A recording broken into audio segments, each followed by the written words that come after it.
million Ghana cedis with 2 sureties. 60 million Ghana cedis with 2 sureties. And an 30 million Ghana cedis with 1 surety. And to me, no kaboma 90 million Ghana cedis. And yadiato onena yere eswa omu ya nipa miensa as sureties and sana omu etimi enya bail na eno ena nipa ni bi ekeka se dabi eya kwese se die aban yi no onfom mra ade nanso no ase eso ya de beto so ansa no wenya ofa ahudie no eya kwese omu ya be kukuru sika no se de be ya wunya na afi omu de ahye woni ya e de atetewo age ofa ahudie e de afiri wunsam anopen ye be pe aloya fo no bim ene omu adi eno soso eho enkomo anase Human Rights Committee in Parliament ye ni bi esubedi nkomo minia Elvis Kwame Osei Mensah Dapa Ahafano Southwestern boy Mankranso MP ono a member, I think the vice chair of the Human Rights Committee in Parliament mumpermame na mene ono soso eni enkomo na me aduma ukwada obeba efia ha na mene no atnase matese NPP diaspora branches na ebuofu womu bofu papa womu HSN nanwada party NPP amanyoko no National Council ekwohia na womu paw abedweko a lawyer Frank Davis ene na pamfo ena etua no se womu nkwaje adwinsoso aye emfi omanfo ho na womu famra na womu congress anase conference ya womu akohunu eniema wose womu esachemu ewo womu manifesto no mu no nipa dodo na ena de womu de ebeto omanim womu diaspora branches no titru NPP UK branch womu so ede womu de ebai nanso so na anu ada National Council esa kwhia bio na womu eche enseme de abegu omanim on the 19th of July ewo University of Ghana Sports Stadium womu nyina ekobodwa trada wo honom na wo matwintonto ewo nsemo a anase nsusu ya omanfo ade begu omanim no na o mahwe do mbagya tum ene de omunyi ntum no eya kwese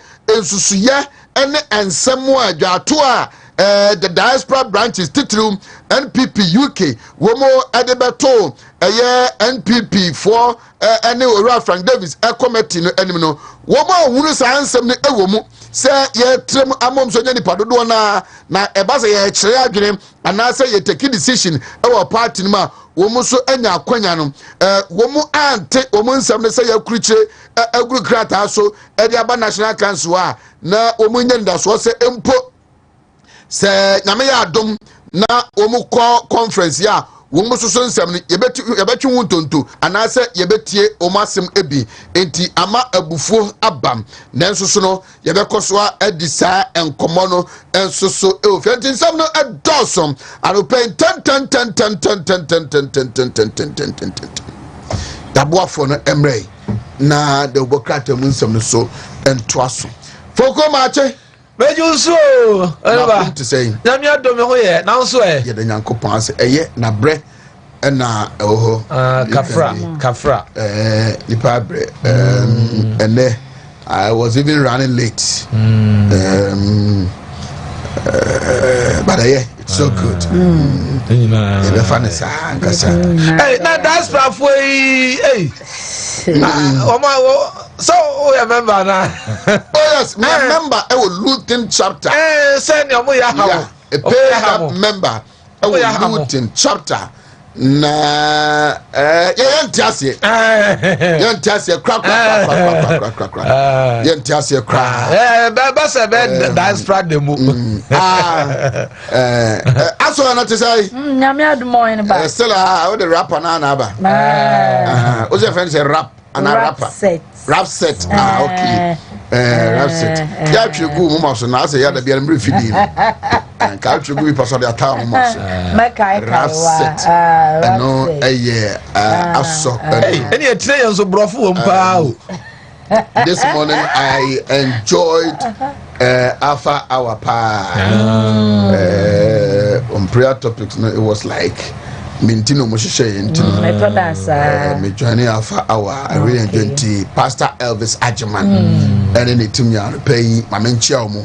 Na men now must say na minkase omunkoswa.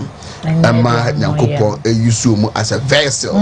Na omufa entwitwanye omanfo honhomo ne honam nyina wudi akodoa enye okon a obetim de omonsa akon adisune mo maye okon a eye mpaibo ekwan so obetim de adiso na afi omonsoso a omo ha ne amane bi no mo nam so ajumu efri mu no omo nkoso a afa awafo no in fact mo a munya bra mo join bi ya na tempting no ha o da wasa wo bo abu hu anu wada wa fe mada o ni betina dia no ko ja worth it at least week be around there twice across now okay foko ne me bombo pa ti foko be bo afa na be ko reverend another prayer topics me say so nkomo na ne reverend absolutely prayer topic no more bo because wasam and wa kan ajumu it's our kind of so now men can say no ba anope ma memma mame ayi papa Victor Kusibuatin Signs and Tokens Conference yes Signs and Tokens Conference Eba 2025 and Ebe where adansi enhemu pa yes Signs and Tokens Conference our Power Chapel Worldwide Eba na this year the end there is going to be mega. It's going to be mega. Nah, Papa will once again be in his element. Inti anopay isenya nkopo inshallah ne Bible ma obi bia mo amasore ko munyuma so mo amodru munyuma so dada mo afi na mo prepare akọ mo amokoton mo amokoto mo di juma so my God no ebediye ne betumpom achechefo asrafo mrenimfo atemuafo adokutafo ashenkafo nsentwefo amanyofo akuafo edwadifo chese obia kopon ento super engumanamo a mutu nyina so na bia enkosintino Sunday 20th to Sunday 27th of July 2025 our Calvary Park Chapel Signs and Tokens Conference Grace activated, and the Lord's grace will be activated over all spheres of our lives. Enti afimuni nyina no say uncommit wo spiritually uncommit wo under the care of the Most Higher ebrenu eni take this opportunity now join our Power Chapel Worldwide. The morning glory no 5 a.m. each morning. Leadership seminar no 9 a.m. and then the prophetic lunch will be 12 noon. And now for evening service no 5 p.m. each day. The whole day. Now the way I see ya the brochure no say you know I fully committed to it. Book no. I feel in the message no more car any be one day be there. Say mo mayeko. Na ye dey ho kɔhye Nyankopɔn sa. Na ye cha afiri mu mienu. The second part na e ba be remi. Emu nsɛm eye bebrebe. Enti yenko MPP West London chapter and look at the attendance as a branch meeting. Now, what's that there? Omuya meeting there we are item 13. Item 13 our item 13.5. Yes. Item 13.5 near say Omuya no more did you or you know. More time no more P. Chairman Isaac appear could be and ano adwuma eno enche these are some of the pictures these are some of the things that I like about Chairman appear could be Dr. Nyame Befi eben Dr. Mahmoud Baumia pa na a very close relationship with Chairman Isaac Apia Kubi. Reverend Alex a senior aide Emma Honorable Kennedy Japan.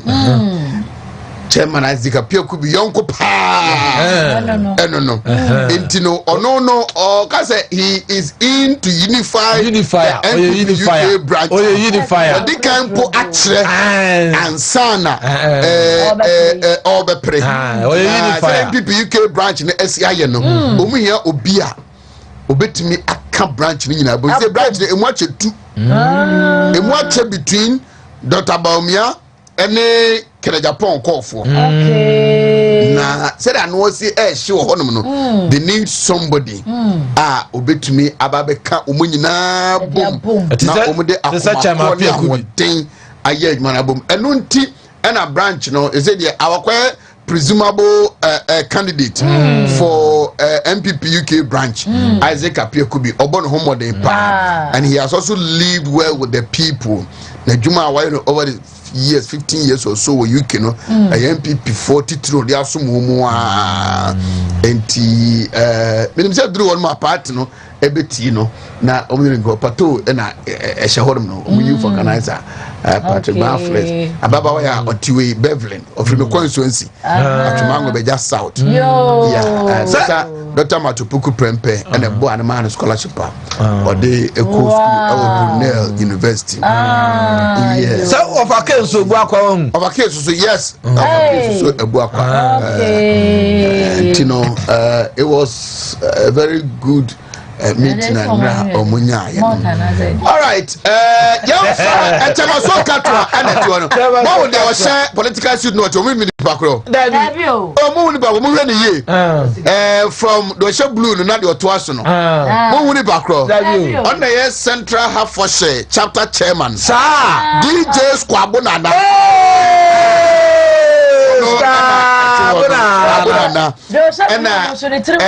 Blue near Chama Sokatwa, Sunday chapter chairman, and a lawyer Charles. That's right. And a MPP, Mofla Guluku. A branch treasurer. They say or call first vice chairman. Now a branch and our chef white, one man crusader, I don't know.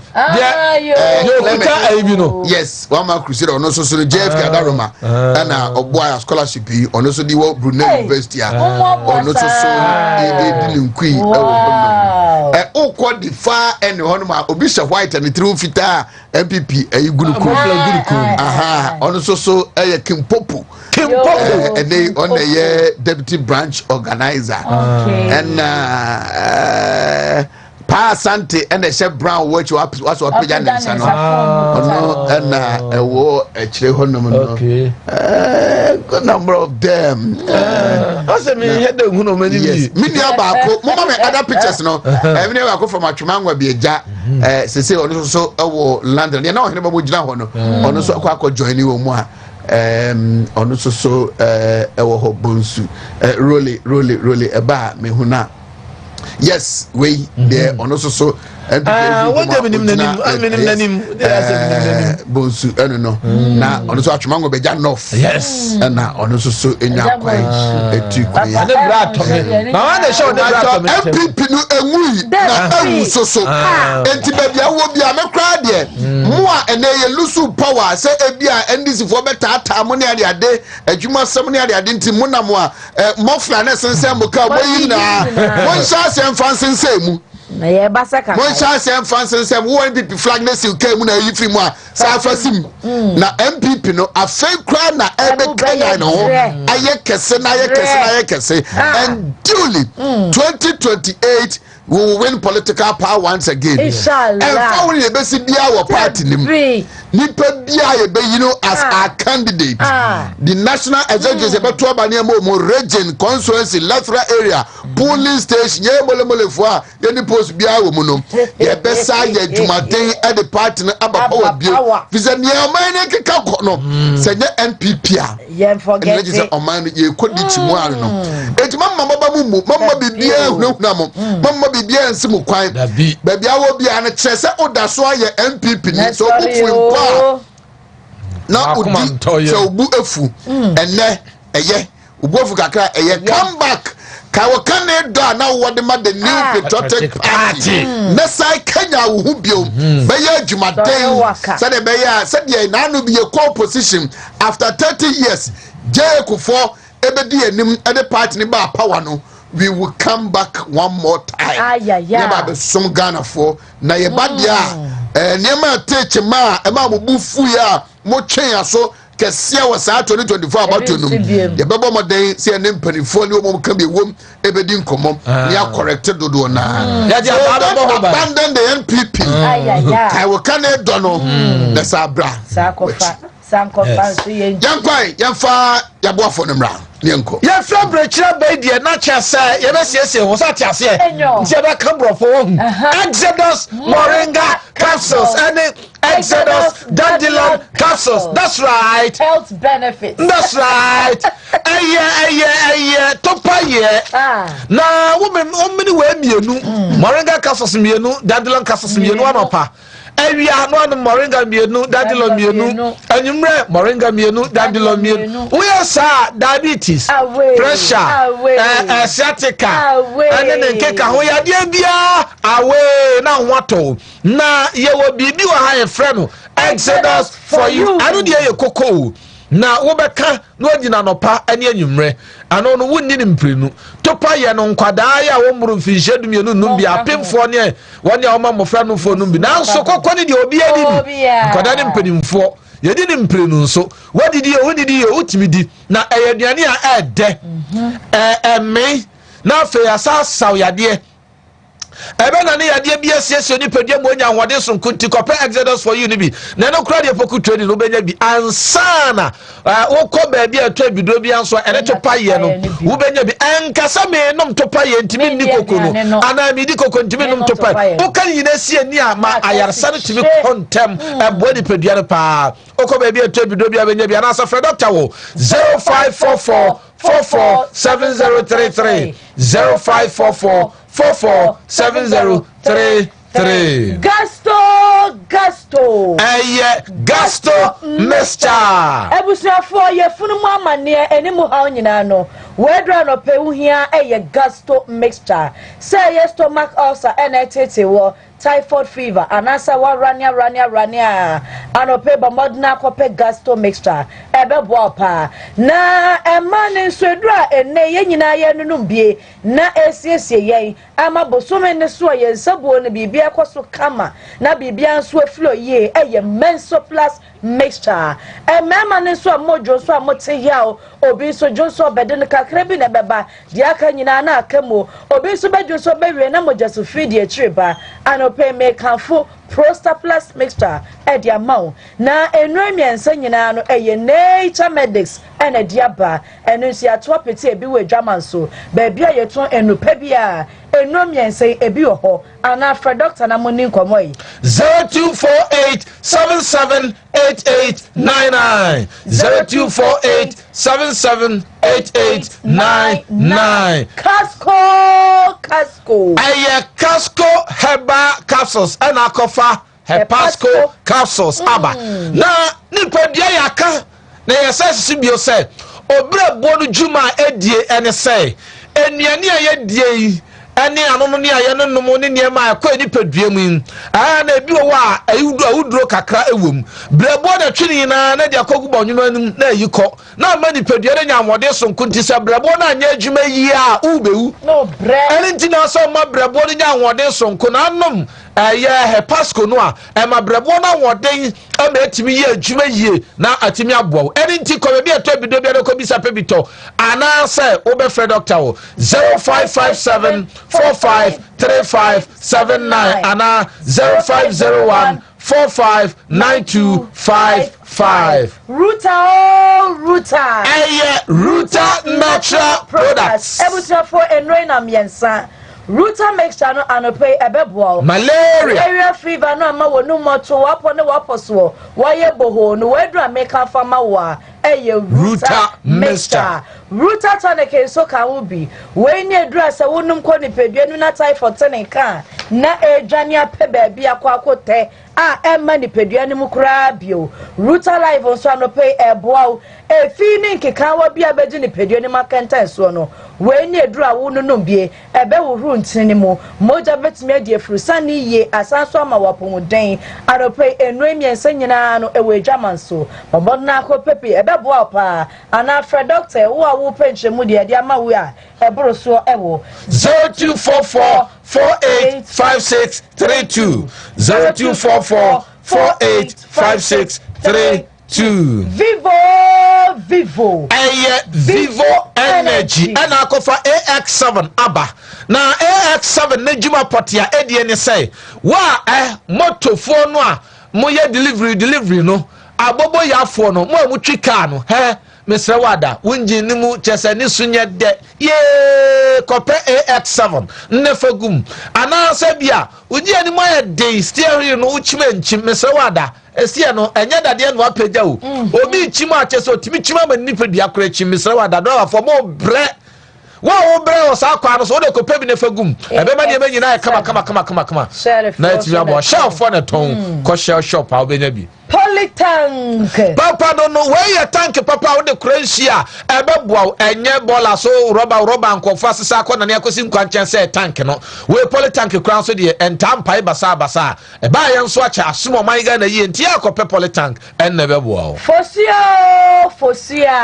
Fosia men powder and member director tashono na so utie mi sabre wo bema na o person bo mema yo ho ban Fosia men powder no uhwia ni ti no half na che so dia frekoko ana sensio na wo twe no asa anom bi na wo mema yo no da from say kodo to ntimi nkeka ho no anu ni ti ni baako na ansa no asa ye ne saa ebedru boso me ye frem mema edu bedi kan sanse wo be gina wo na so se bema Fosia ko bites. Anu na be koko ya de ni na fro wani so beda osisim beda be yi amama bibi afro na ye se ni pedua nya hode sonko. Fosia herbal mixture. Anu na be yi malaria de na fro na fe so aboa wo mu atimi atibia wi ubedi di kama ne nyina be kama ne pedua na timi nya hode ti ne ya kan fo ma se ko be bi eto ebido na be ko bi sa wo be ma obi no ato ana se wo be fre doctor e wo ahoma ye ne ma we so 0244 0244 017097 Anna 0552 812912 Give 4-in-1. Aya gara si chire wom nka tie wom ne adi ni doa dai awo no na sukufo hia bi akwantufo hia bi fitafo mesifo adorafo munya bre kura entimi nidi no mu hia bi na saade we yidi hia ne se wobete ano no nya kuru abi ewiegum na di nsua wo no okanu ma unya bread bi a utimi di bosso no adi na unya bre kura so nya ya utimi hwegu onum wo bo nsuegu so eno no one may come na kivo hot pepper no so de yesi jaabo ko twie se choba afo ajai e ma no mu no aduane wa fiefie mu nso ajai nya fe na akotwumoko de yesi otia no ade agum se de osi pe no na ya kama ma aduane so ye de hot pepper no a mekono no mekusam Edek SMB test. Oh, doctor no. Doctor di edu eba center edra your friend say SMB test ye. O say dwane. Diabetes say dwane. Enamu nsan ye de dwane. Hey. Na aba ye na amamfo bubo obi atuto sa eyesisi ya de dro tata hwe ya wow sisi ya wo ya SMB test eya mo chim kura no anasa person bo ho ba di fisisi ya de no kope SMB test ana afa awafo no muntie ne ye madarumo wa wuni atenka kura wa watenka ateko ana se wa chese opreso bo atenka ho ban no kope SMB test na bebo amo atenka na timi agina na so be bia to bidro ko bisa doctor wade sa SMB test ba ye waye expert e wo stroke ayaresem na stroke don je wanfa ma bonte wose bra na kache na omfa drone nkan o ben finfi mantemu a mankesim be fi krom ana enkran so odoko official town ana ubehunu Dr. Penny no asaw yade ne number no eye 0243989368 ana 0558379545 3P garlic mixture. I garlic a crogen yet she munsi no ye dia drum and wasobia. Wo immune system mo from tea ade timi ka basa basa. Won sa no net mi atitiriti. Wo jonso awo how if you come on amane. Ya say high blood pressure, sugar level was sura. O tese o ye kese abro so. Wo furu na ye kabua na. I didn't ya se ko be bia to bido na ko bisa na pe 3P garlic mixture neto. Doctor number ni ade ma we 0248 928824 and 0201 000021. Crapma Enterprise. Ebusia for a body design bia a Crapma Enterprise.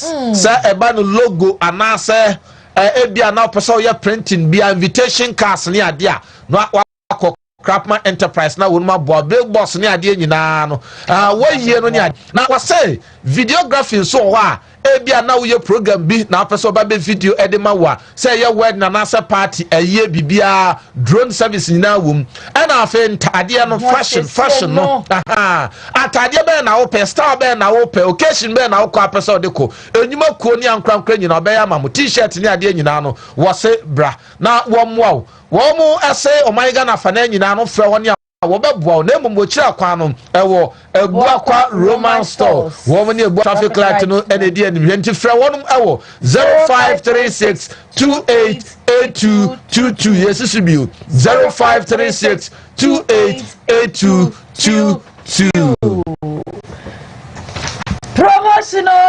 promotion sika krobia no one the customers ho wo no your friend no access bank na promotion na wonu ye yase friend no fa ketua beje kese na ye tienie wo do sika 250 Ghana cedis ani sika 2.5 wo de ko bi account wo no no qualify wo account de dan so no so wo de ko akotum no qualify wo qualifier enema wo do abenya na bi 500,000 shares PS5 afi obetibenya iPhone 16 Pro Max anase Chromebook on sabetumi aka achede ya wade mebedu September na atwam amanfo gia na agenti nso fa wo kohyem bi na gibi Access Bank enkrabata bia betima ba awura na de ho akohyem bi anase obefre Access Bank e wo toll free number ya eye 0800004400 yes isubio 0800004400 Emulate herbal supplement. Papa so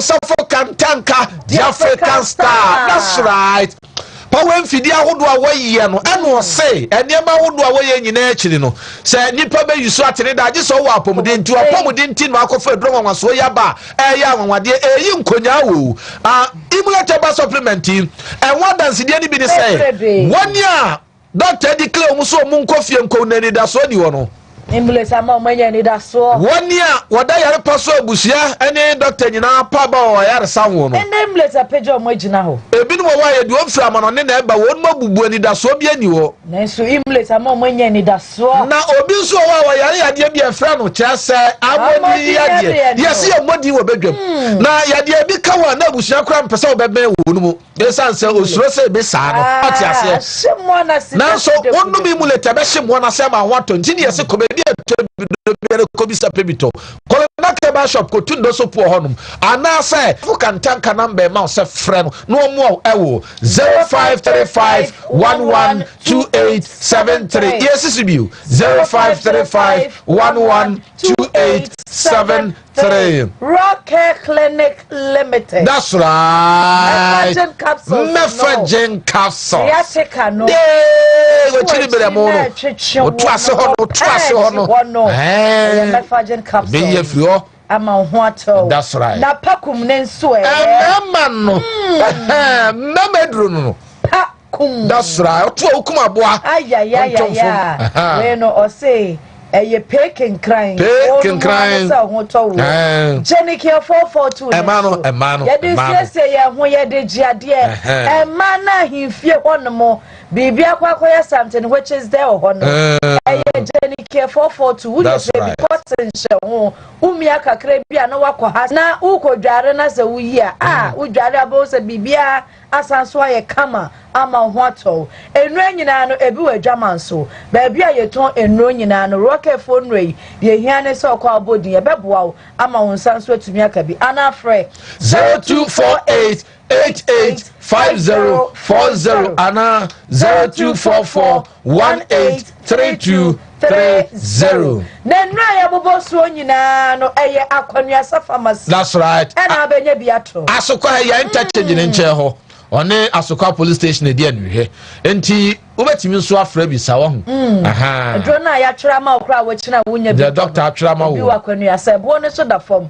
Eta no pay ya frɛ 0541600879 0541600879. Enkrata no raponia mo. Eta do bi just no pay ni ade bremo ya di ni tin ko ni sisi ni ko toje na beti na betwe na bakɔ na mposo ni ade bremo ya de wo ba etwa ntia ka no OBD ni akyerɛ se yɛsɛ obia bedidi amen peche daily graphic kunini da bokata no boshe ba monke na yanke. That's right. Odem sewa we are daily graphic da bokata n'anima yama mpani abedi ekire yama memfoni na dahai wanwo aha wase esiapo ahodo a wo man ga mu no wodi buju bedie no nya de aban de ne ho bakwa akowurawura mu mo bede mo ho aye modwuma amane ma atimi akoso afei wanwo ana yase yenyen sakare wom se de be ya dumi afa ana opani bia wo bene wo eto agiem eto wanwo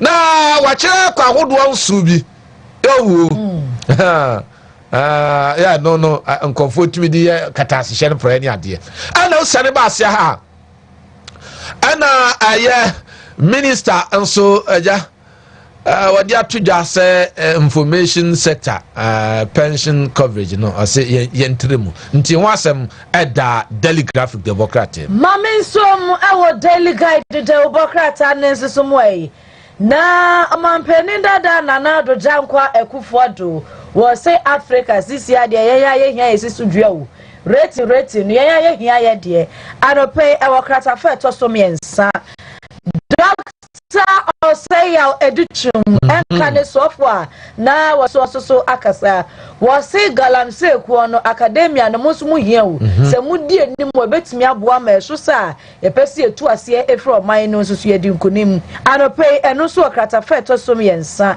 krata fa to so miensa kro no a ene amampede e wote abendua so John Dramani Mahama anope wono nso ne fonyini de enim hanemo na small scale miners ena sisi ade wo mu dwane ato no achese wo mu nse gu omuti a wo mu twa adwei adan a yesi nkrofo bi so mo yene sai mo ye tax force aban na de o maba ne ade asisi o mu di o mo ni se spiritual anope ehun nsam ne so bia ha sei na ensentrofo kuba taiko no GJ abato na eba abekoso no ene esi eradufo wo sisi ade wo hwe ne mo se nkonim bia botre ne ye wo befa anope eno so krata fa to sunsia ene esi wo ba besia pa enso ne ya kire ndubone hu edwadie ne na sefo no so wu ena chese we de puduo 3,900 slaps na cortex wo ba besia esa no pay ehun nsem so wo krata fa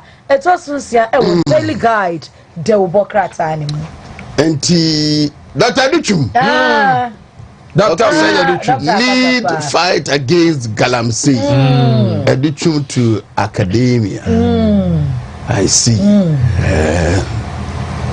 Dr. Osaya Educhum Dr. Yao Osei Educhum Dr. Educhum Yao Osei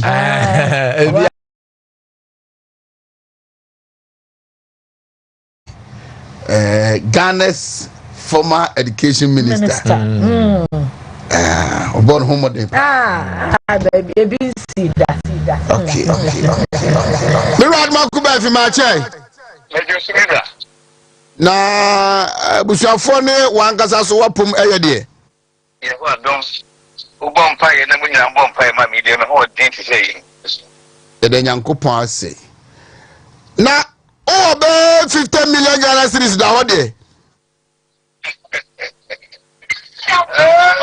Sikabosu di mini bi da ho memo ye nyame aye mini di nyame de makondro no me vo somburu sa be se operepem mo operepem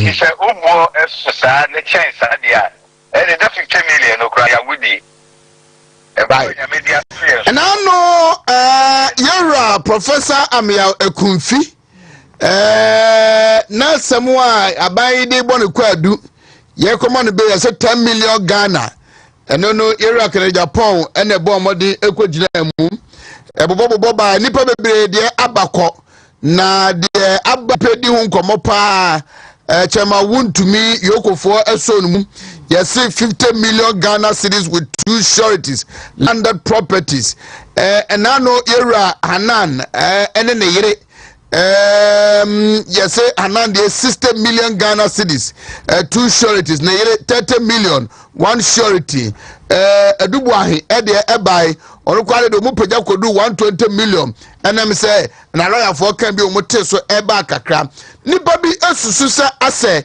ye the bail conditions no for kwan bi so ase nipa bi na ya atete nipa ni bia wo mu a na omuwo abandada na se MPP amamu mu wabra ya bo won kwadu a asem kwa yenkan wu se omudi fo ana se omu edibem. How are we preparing tomorrow from today? Say amanyokuo na say power SSR lawyer. That's it. And I pay my main charity for any of the four almost Wontumi radio.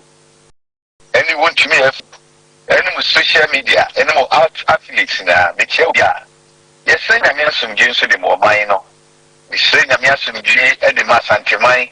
Titu ni ya die nyina na say tu ene man champagne for.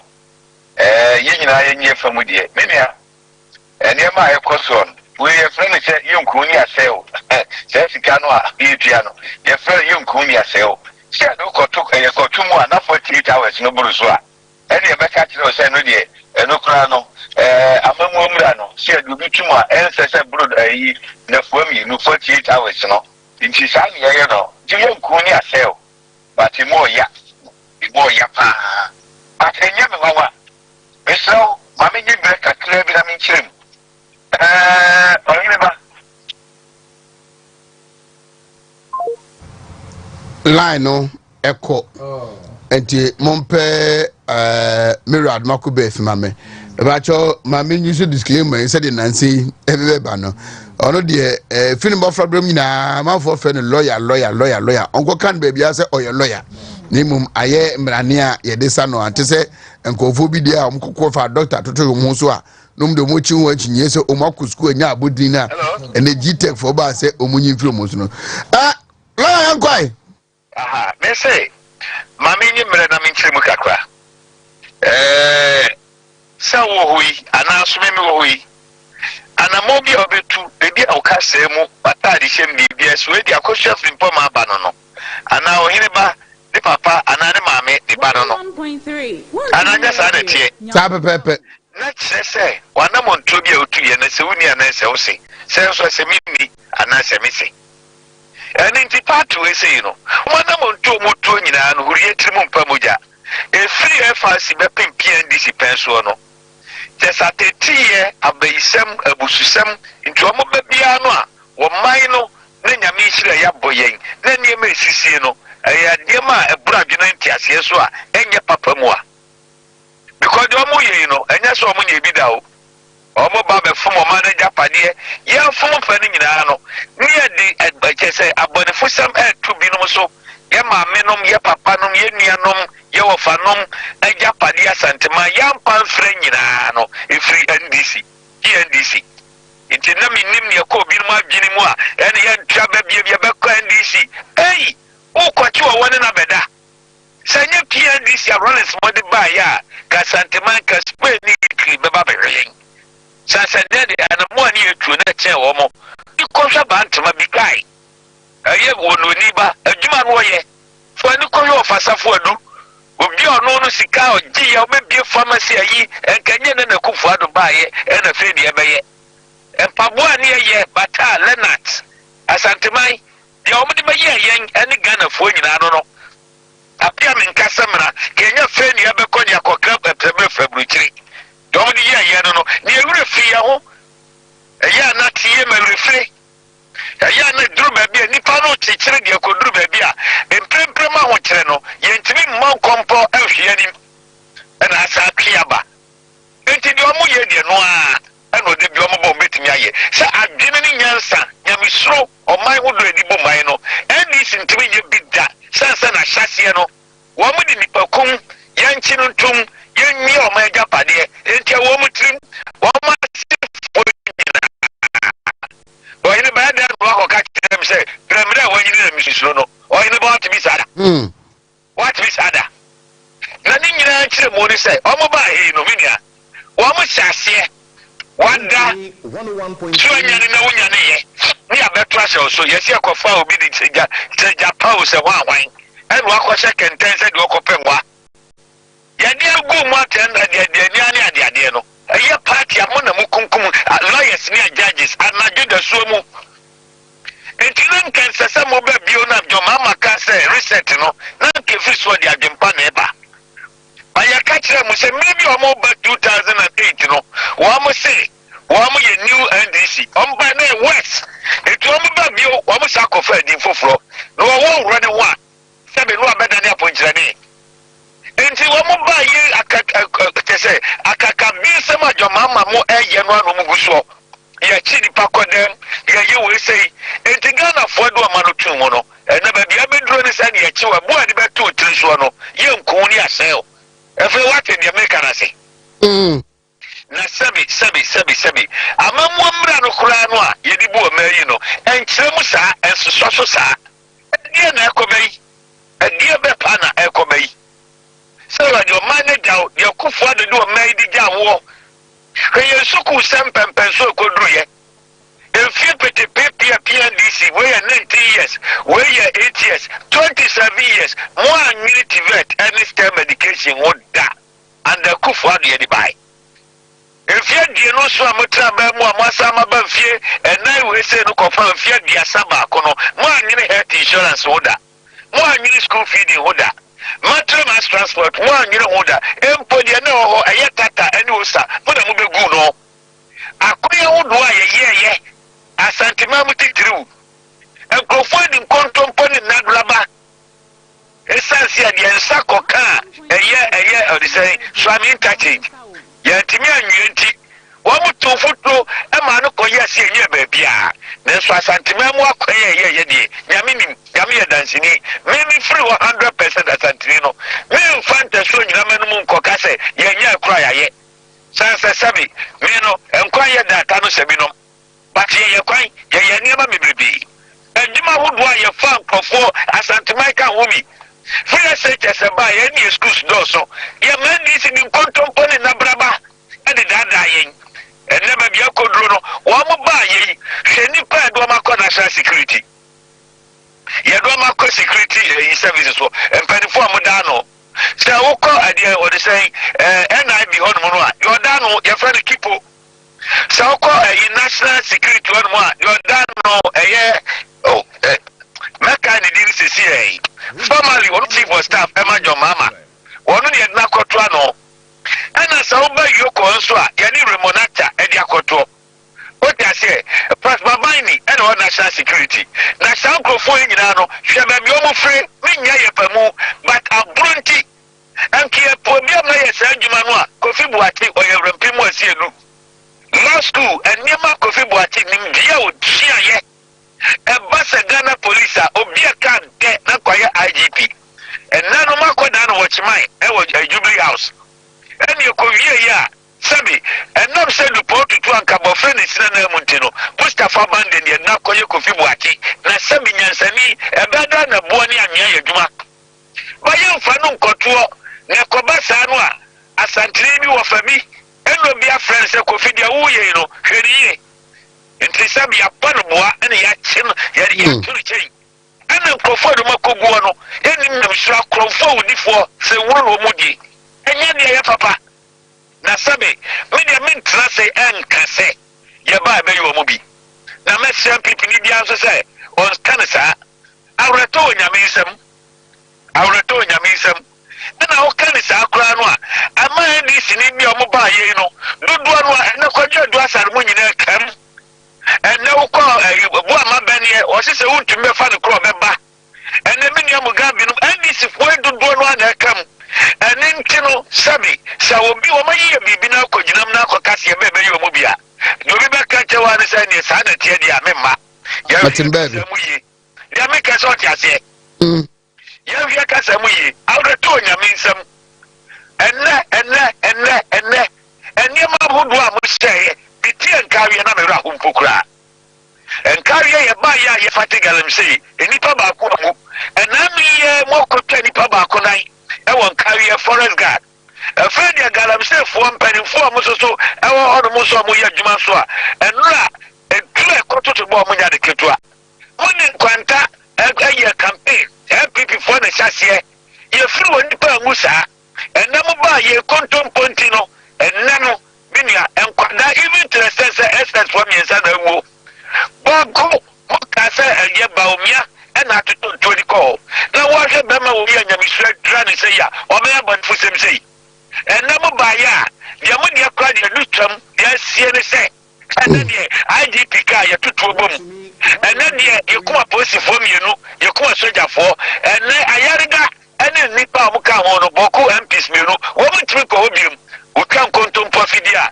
wo sun kontompo fidia wo ye ja wajo ene ye kase covid no ene yenya Ukraine no ene yenya wo se mo ntia sieda ene de mo ba dia Iran ene Israel ne to no Oheneba kuma se bia beto me hu ide Iran to ne bia beto ema enye da beto bu atwafra na mpafi besi wo enkofo ani aka wo masem se wo mo sisan odi jo ma meba biem na me ofa se jo de meka wo se me kwa me mebi reka no kwantia na ka we se nye ba mo wo no ofa se jo tia se wo no di hia ena ko kasa no ka ya ka kira mo wa kira biem o bakasa na ACC ka hu bi ana na Global Peace Index 2024 Africa na Ghana the 4th West Africa you're the 1st world you're the 55th and then 2025 Africa Ghana every 4th aqua 7th West Africa every 1st equal 4th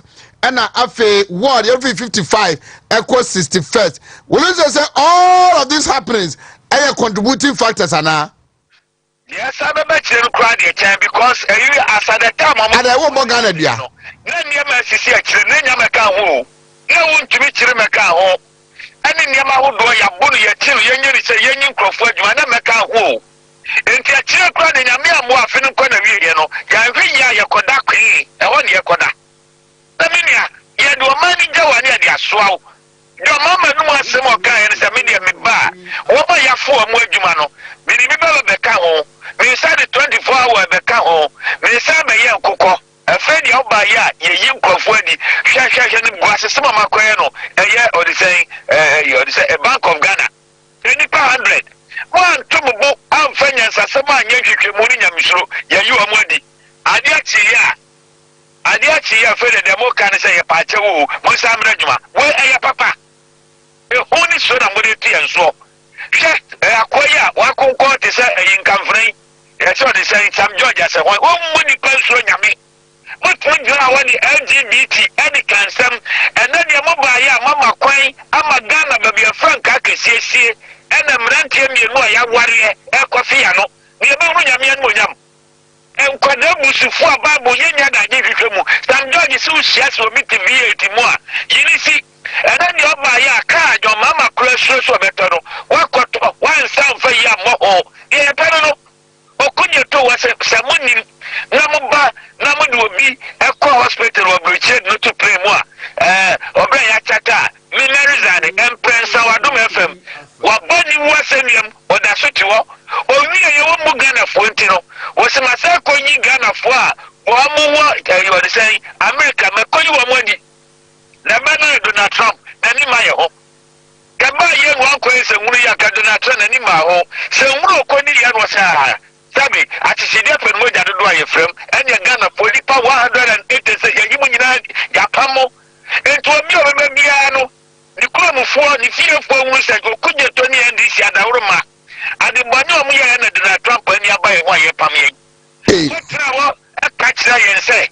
Ye de ye badia ya or saying there double track. Ye ba ya maintenance be ye free ho. And then ye 2027 na duchum di ko ye no. Mo se sa masom. Ganam say asema mo kaye and then say na kodro.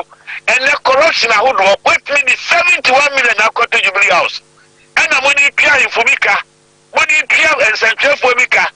Money pia so for me notably Duncan Williams. Ye bonnie papa ye ya beka bonnie anymore. What can Jeremiah? What can Hezekiah? What can Amos? And so to go your mama of your akumapa.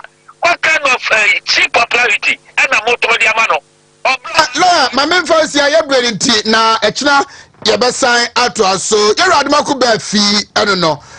For Konya so be ba cho mo to mama. Yeah, 5, 6, 7 minutes. Danny Ebe studio hanom. Good. Na Danny enti momo boso the boka sana kare na emra. We kra na emfa yaboafo no nyina so. Emfa papa tu. Enko mowie yaboafo. Deputy CEO. Mowie yaboafo no.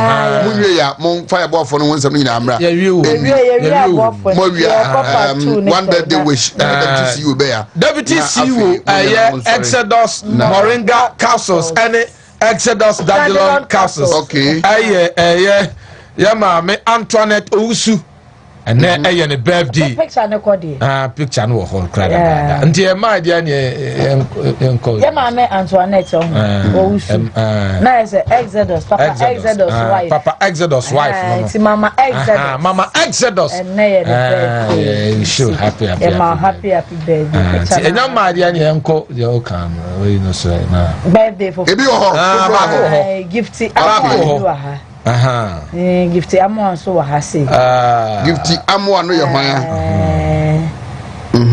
Tema. Good. Michelle Camp. Matayeku. Gifty amo. Gifty amo. Tiano pay ye ma happy birthday. Tema no gina ase. Wonder tema. Michelle Camp. Matayeku. Happy birthday. Yes. And Daniel Akwesi Otin Mensa. Daniel Akwesi Otin Mensa. Danny oh papa no mami nyina so wish you happy birthday Reverend John Mensa and Christian Mensa. Madam was say you oni don't you. Oh okay. Exodus Moringa Castles. I see. Dandelion Castles. It's Mama Exodus. Antoinette Ousu. Sunday me the birthday party be enti asoni foku. We a special invitation ya extend through me Eddie Amamo. Na who is the Boshaba na Shadrach Boamie? Me Mami Grace Omane Ejekum. And when you're 70 years. Wow. Grace Omane Ejekum. And when you're 70 years. 1, 2, 3, 4, 5, 7 decades, 70 years. Na nyame aduma since July Sunday any bedini birthday no. Enti meton sadia amo. Neba efia from Poma. From Pong and I say happy birthday. Na Shotus. If you had a part from Pom, come now Shotus.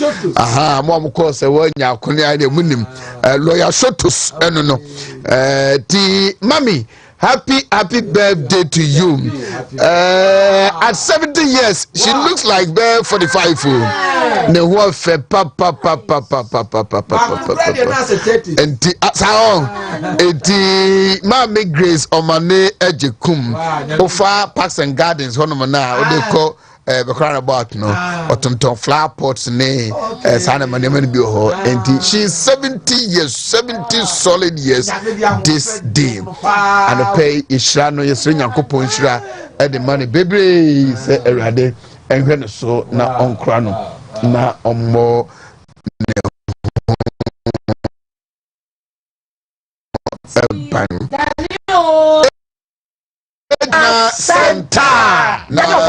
ababuna omo bi ha akoniaba omu twa ha kwan me pese me ko school amanone menya admission me visa acquisition ho nsensem ne nyina no fokoni aso mo ntrase na dani ba enam na mo ne be interview na mo busa no question bebrebe question bi am mo ne bia enne de me de dani aba na today no nice apamu muja dani ema no kore yese ne enne de yese menimu tintontai menimu yi eti basha ba na sada ba me hwe dani kaka mama dani we ma hwe kaka na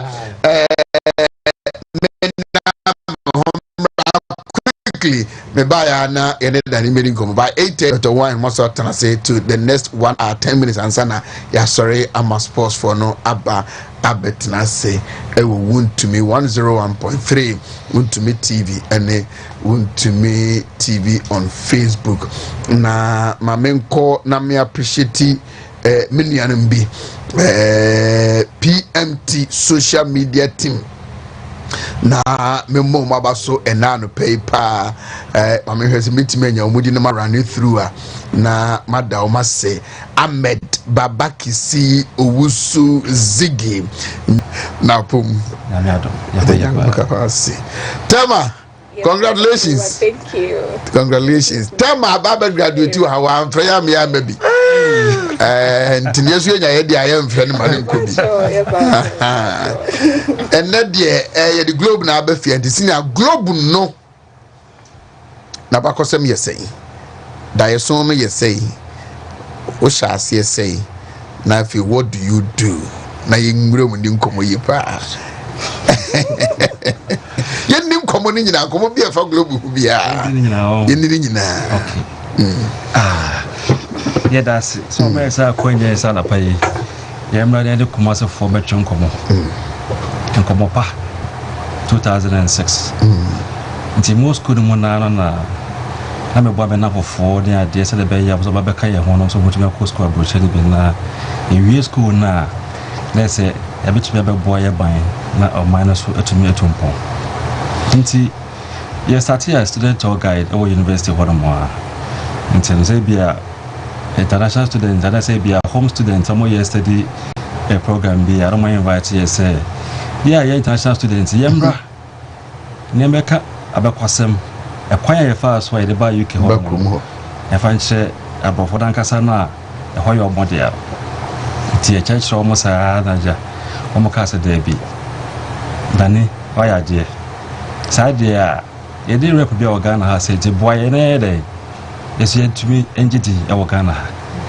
ti from 2006 up to date na dey 2006 yeah ya bojuma pa nko fo dey makwa broche doso ye Oheneba e pesa Ghana mine the next year not 20 years yeah ya bojuma pa ya bojuma ye ba kwa 7 say ye pese obia bu events e mamu kan se otwe mu youth mebunu mebunu no ye pese obia nya access se le be ya mutumi akwa bochi kakra saving posanye school mpo a e so ko se koda kohwe oni so ade na so ba wo tube nya bi aka ache obusia fo na sa odafofo a omo ahase enti no ye adwe se ye pese e bo kofo bebre until from 2006 up to date no ye me ye ni a ye bo nkofo ye papa on kan ko ye woni pa bi abom so mdom betime tu kwan ene woni pa bi muntimi ntu kwan ana because me mate bi e wo class 4 no se ne wo fa so be fana kwa abrochi ene wa wo 6 so da so te ye twen se ne wo fa no e ba be fana kwa abrochi akwantu ne ediana and as it was made for some special people there be why there be akwantu da jati bare jina ne se o se yu na no bo ro mo o mo nto wo bo ase e ma wo mbo o mo o ka bibia che bo bi o mo ntie e bia fa letter A letter B letter C letter D fa bra ana se bia fa we ni we fa to ha se na fa bra no ye ma wa obi ho da mo o ne wo di nkomo no na onu before so di nkomo na o tie different advice jacoba ne sare there why you like a crown na because o ja advice every year dey about eya na emboa obo ko to be challenge o say there be me ko ha say yes say e be papa no experience because e na ye dwuma na challenge no ye wo mu enimdie a ene kwanya ye fa so a ye de visa ede ma nkofo metumi de ede etukwan eda se okoye adwuma office oko school ana oye adwuma wa ha o person ko short training programs say also we adwuma na obra onye ba yes sir we be a capacity building capacity building de adwuma bia wo ye bia no say na no de mi ko bi no ye do ko bi no sa pepepe na ko sua ne ma foforo na so de ye de ebe bu adwuma kro na wo ye no yakoba de sa da so a adwuma so tumi nyamfa so e wo ho so na wo na foforo na se wo nua no mo quality of adwuma no omo nyina so enyamfa so kakra e wonim de na wo kokosua ye no na bob omo to butumi encourage na omo ye de omo akwa ye bi na omo so butumi de boy adwuma na ye koso inte no enye de sa enye de kra eno na sa advice be de mo bia no be de ubeti to tie dia na chese eno ano no okay so me pese me tu kwan me nim hu nim bia say na me sha ho bo na se e be depend obi wo do mo a o wi school ada paso culture this year so here na be wo mo wi HND o ko ta third class o ko ta pass oba o mo ntumi hu be bia o be fa o be tuma degree ye kuma say so de so wa nko school so de edwuma sem e de yi I want say a friend say ukra SSC ya obetuma edwuma bia ye that's a criteria e bia wo ho into no so ukuta degree and then a masters na ya de bia de wusi no e wanim say obi bia owie SS level or say bia HND level ni na be depend level na wo no for instance say bia na mon kota HND certificate na obi wonya pass e bia wonya a third class ni nyina no e dey encourage omo say me mo be mumbu na e momo no omonya arishebo say with the third class no the schools are you don't want you to almost to accept you into a pre-masters program. Pre-masters in say be a 1 semester. Pre-masters they can't say what you yeah. It's also pre-masters no there. I don't know give you the opportunity to prepare for master's degree program. It's a brochure Obama 1.5 years over to me and I would degree program no pre-masters no. We pre-masters in the so what to me Eda your masters no. Nti within 1.5 years no. Bibia eda din na otimi ewie o masters na de aba. Ye wo fie hai ade ba ko a omode buy so paaye. Me pese me apply into a foreign university. Me knew how to do it.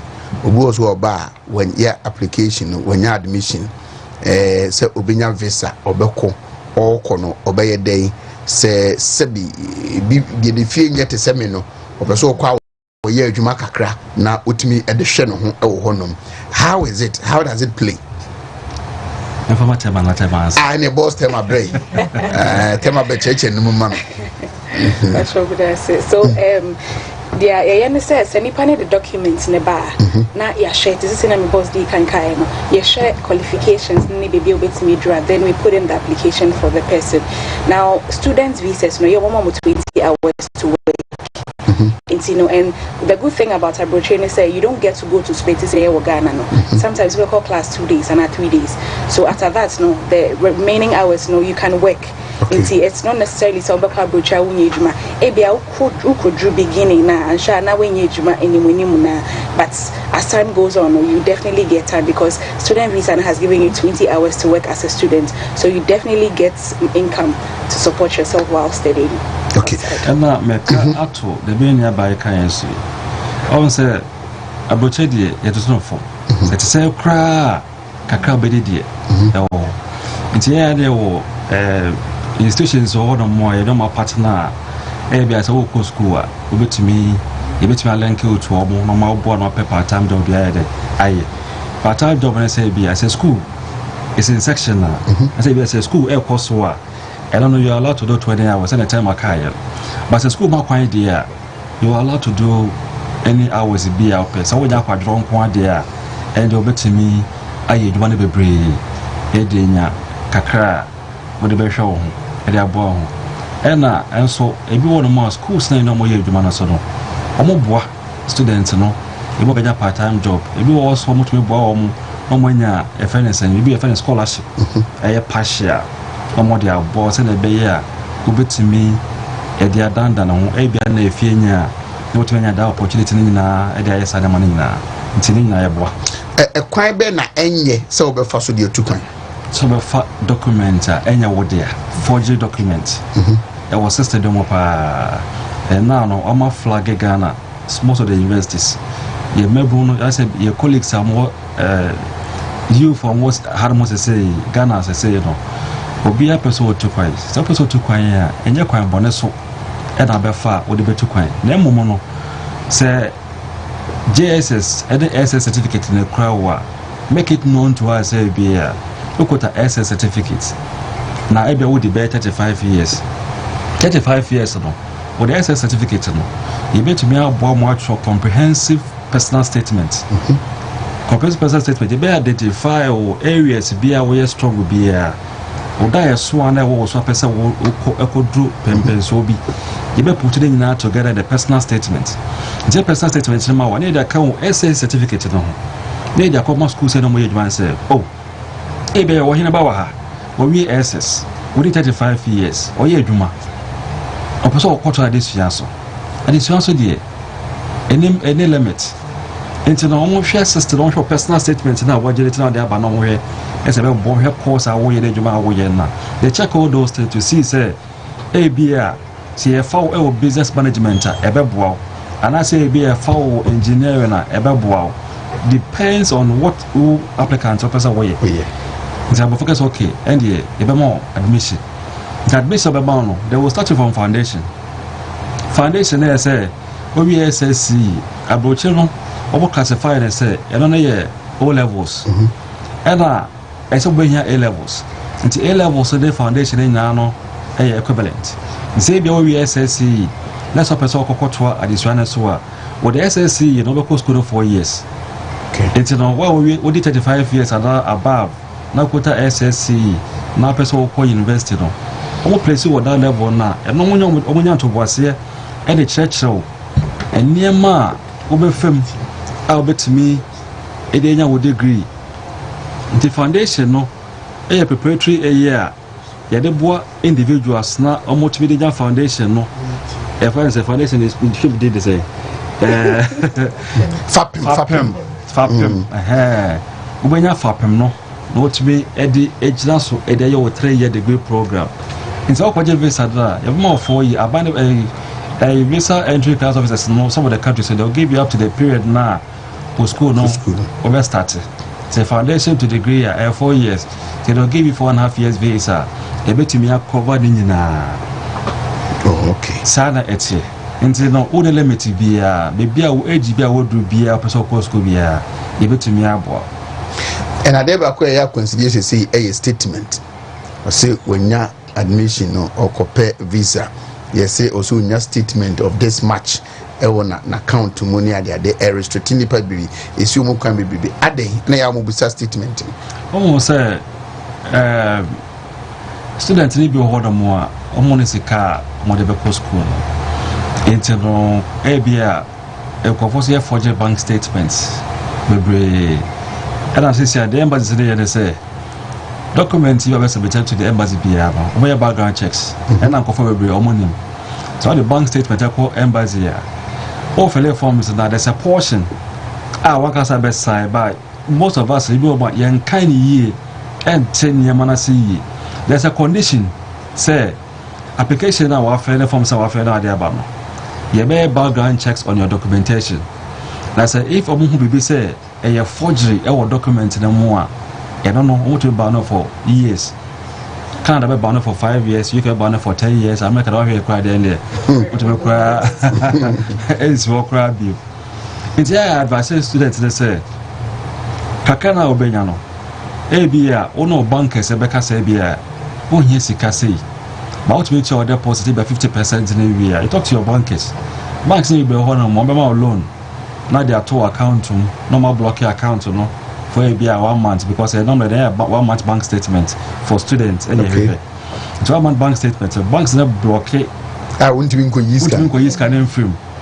If you also a young Casaqua to be wow, it is cut to account near block your account. Said be ya. When ya access about use can free account. Now, set time now, so I say statement to do here. Maybe what the bank is in Sika, and they are mom. Nina never sign a contract agreement with them now, or more the amount. By making sure, say, will be on here, so I can offer one day.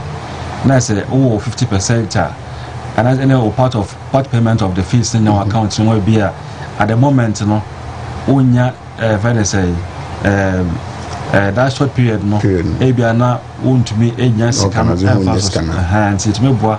Sada money na yempe forge document. O my ben na service aje den pa. Oh baby Eden. Na emomo no flexibility wo. Tini na presentation na say so kwaje visa as okọ pay adwuma.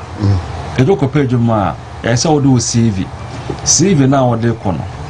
What prepare wo CV no in such a way say go back say baby a wote school a wako any be our background information kakra any eduma experience awo then your presentation I present on the CV no na nyina also am recommendations say be me peduma wo me koye eduma wo ha any am me say see presentation na why nyina no said ekoda le pakore ni ma yen de betu be boa wo kwan nyina so it's based on the presentation na why no e dey be determine say be visa no entry class officer ba man say be almost so what presented documentations ni ye there and the refuse at the obey obeja entim prepare say Ghana mabunu ampuso mutu kwan no e kwan de na professor ofaso tu kwan a emre say ukosua de oko as a visit oko as a tourist ebia waware na wutu kwan those avenues no then the man ye mre ye flexible say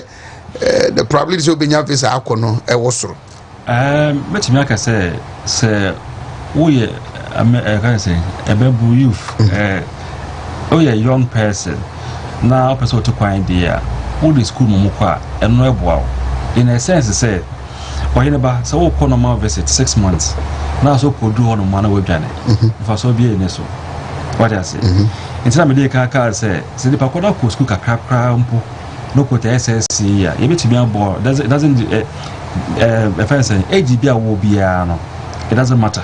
Okay, so it is always a student, that's how the rema. I don't know, you get a chance to do part-time job so school back when so we full-time job no so bet me kakra so it's a one here say over struggle too much na what they say okope I say I control your simple mama busy tema says sanity and I'm boy because you nim kofo bebre person be be dina will be office 2 months 3 months na nipa ko bodom pem one office waji sika wa say you be in the system 2006 basin there. How do you do it?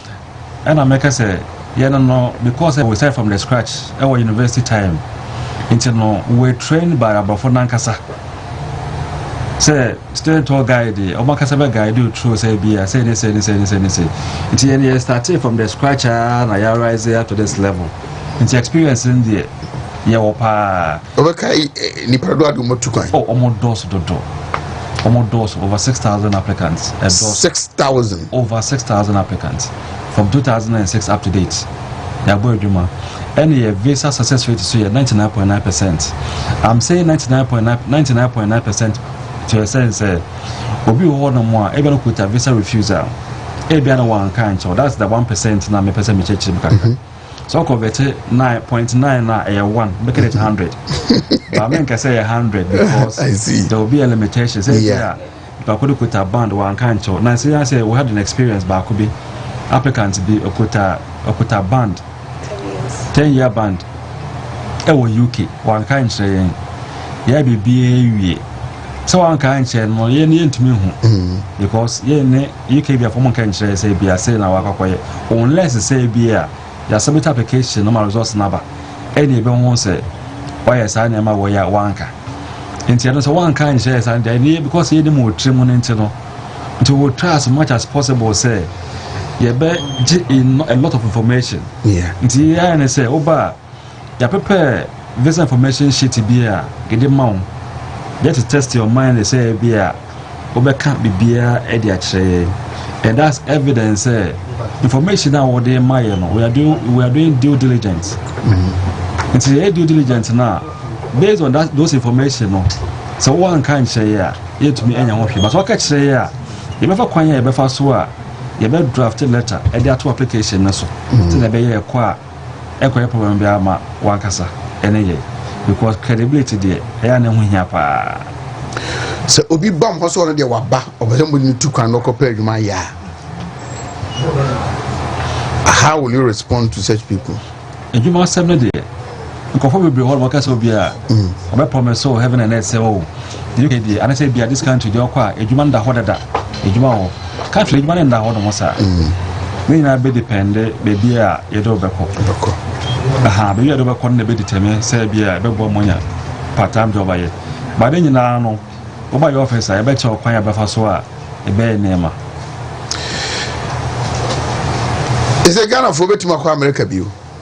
Oh, betimi akɔ but the US president ne can also dance or blockade avenue say mankofo enkonkoje a visa say they are doing some background checks on social media and yema into no say omo anya year a year na US just last week or last 2 weeks na almost a letter by say omo bim but still now no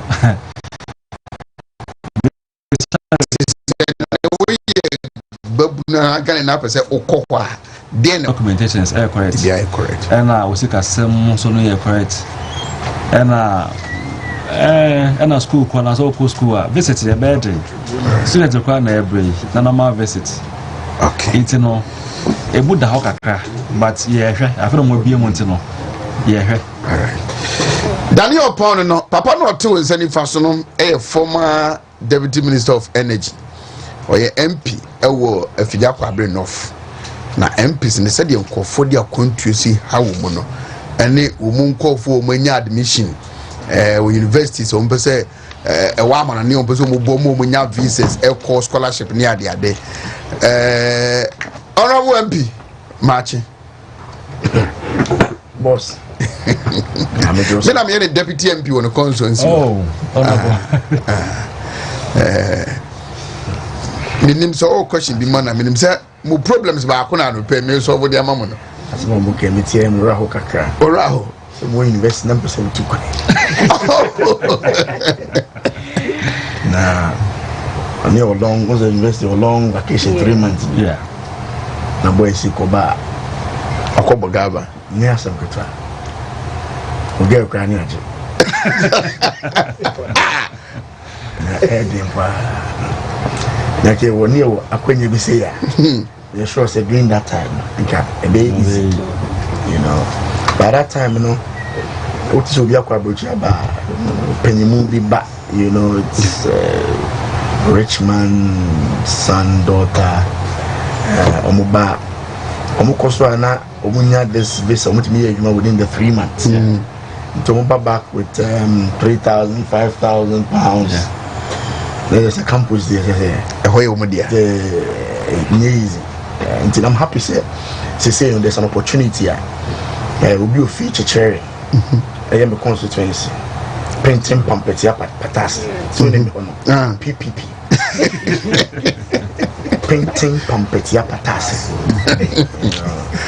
And it's interesting. The things when you come to constituencies like mine, you go for 10 miles to school, 15 miles to school. We do another papa with the phone.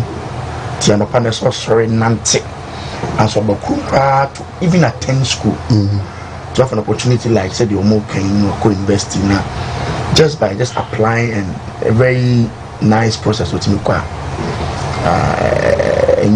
It's not easy. One of the days here, Ukushia, Omame, and now sister, the whole family go airport. Biako, Kotoka. Just receive one person over. So it's a very good process. I mean, I just said, we created that kind of avenue. So they okay since 2006. Yeah. Yes, almost 6,000 applicants. Yeah. And success rate is about 99%. Ebia mo chobe nko no office da me ko jimisi kana so dem be ko wantima fa man ko one opportunity akọ outside. Sometimes I'm challenging, it's the experience. Sometimes just the experience. If I'm kind me call me MP to kind na Messi for manopa. Obi amenam kumase me nam kromo a on no bi ancha me. And I'm a friend, my guy, was in Abuja. I want more here. Me nephew. But because we are grand chairman, guys, good morning. Just everybody is busy. Yeah. Moving. There'll be a call for train, and it's happy. Say now they have a platform. Yeah. Easier for students to experience. It's very important. Sometimes we have the experience from outside. I'll back to me implement it. What you have experienced, you know, and I'm sure say it's even the time. Absolutely. Sometimes my visa, my tickets, everything. Sometimes the timeliness. We need at a 10. You know, by 9:59, 45, he's there. You know, and over 1 minute, 2 minutes time, we go training in London, and it was in the same hotel. The Ghana time when I said, "Made my sorry." I'm so hey inti ma ntwen kakra me do papa na fan the bag or I'm so who are you I'm calling 5 minutes late. I'm so sorry now and I'm feel so 5 minutes late. Sometimes the experience no extra when you maybe train the back within 30 seconds 1 minute it's moving. Bus within some few minutes it's moving. Way later you are in trouble, you know. That experience sometimes not necessarily so now, but the experience it helps you to improve upon your life. And you don't matter for the opportunity to the when I say but those are behind the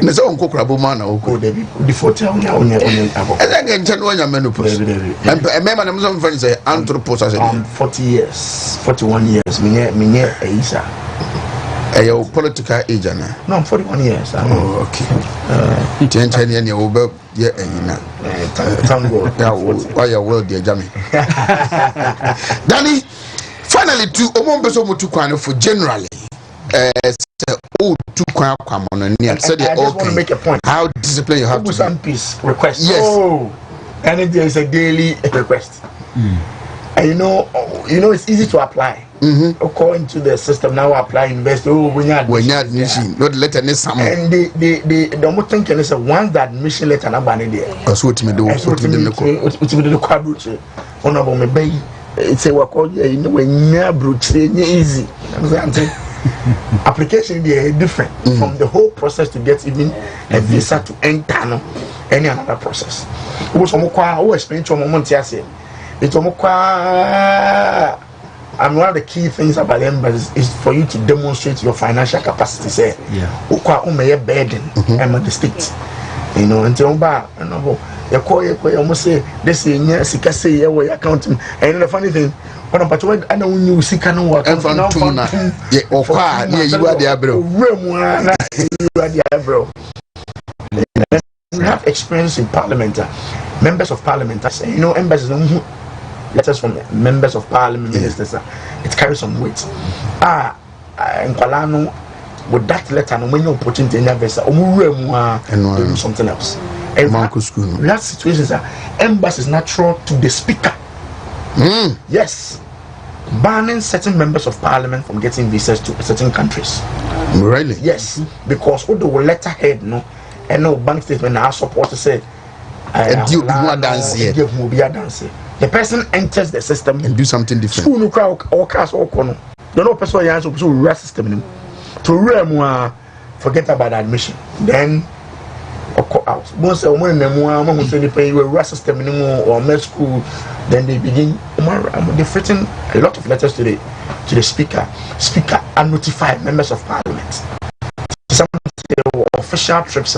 Some members of parliament cannot travel to to settle really because of that. And to say ubusa MP is on my letter, and yeah, or you're very very careful to issue that guarantee letter. And you know, we get that all the time, asking requests from constituents. So you're not admission, you admission, and you get it all the time.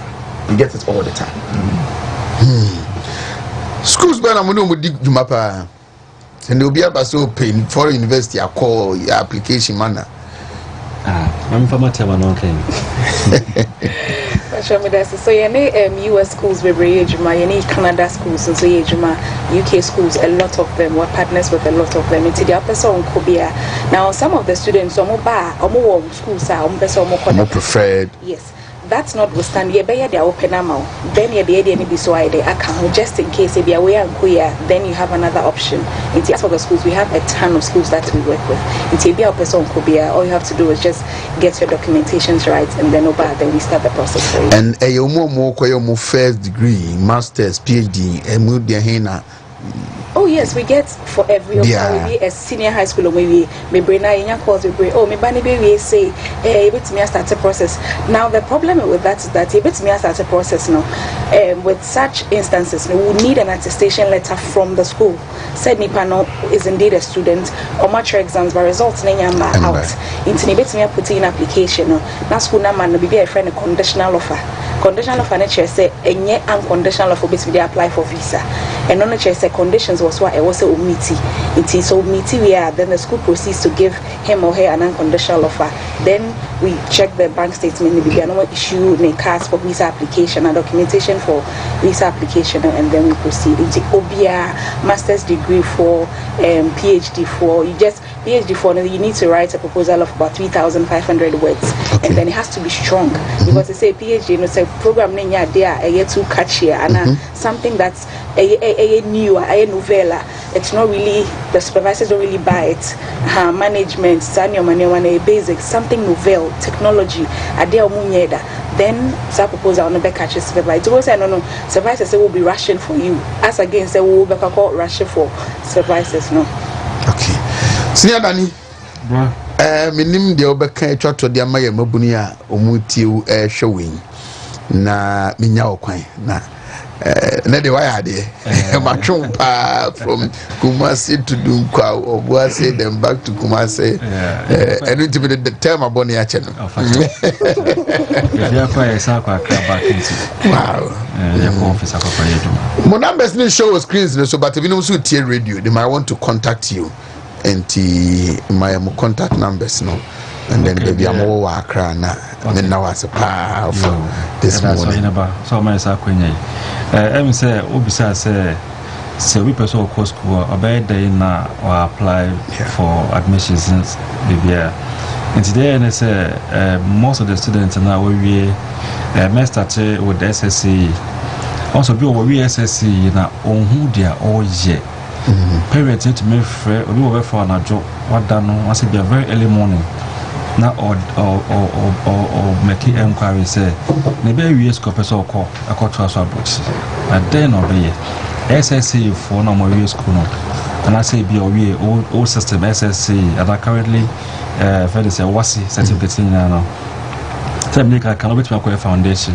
here tell me can tell my kind of say would say oh but crown puna it's been uncle for the bound now we are men a yamana kwa visa in the SSC for no we also we HND okuta pass okuta third class okuta second upper and so okuta extension nini na no so ya bwao ama to make kwa pre-masters 1 year 1 semester after 1 semester no so no kwa men master's degree program.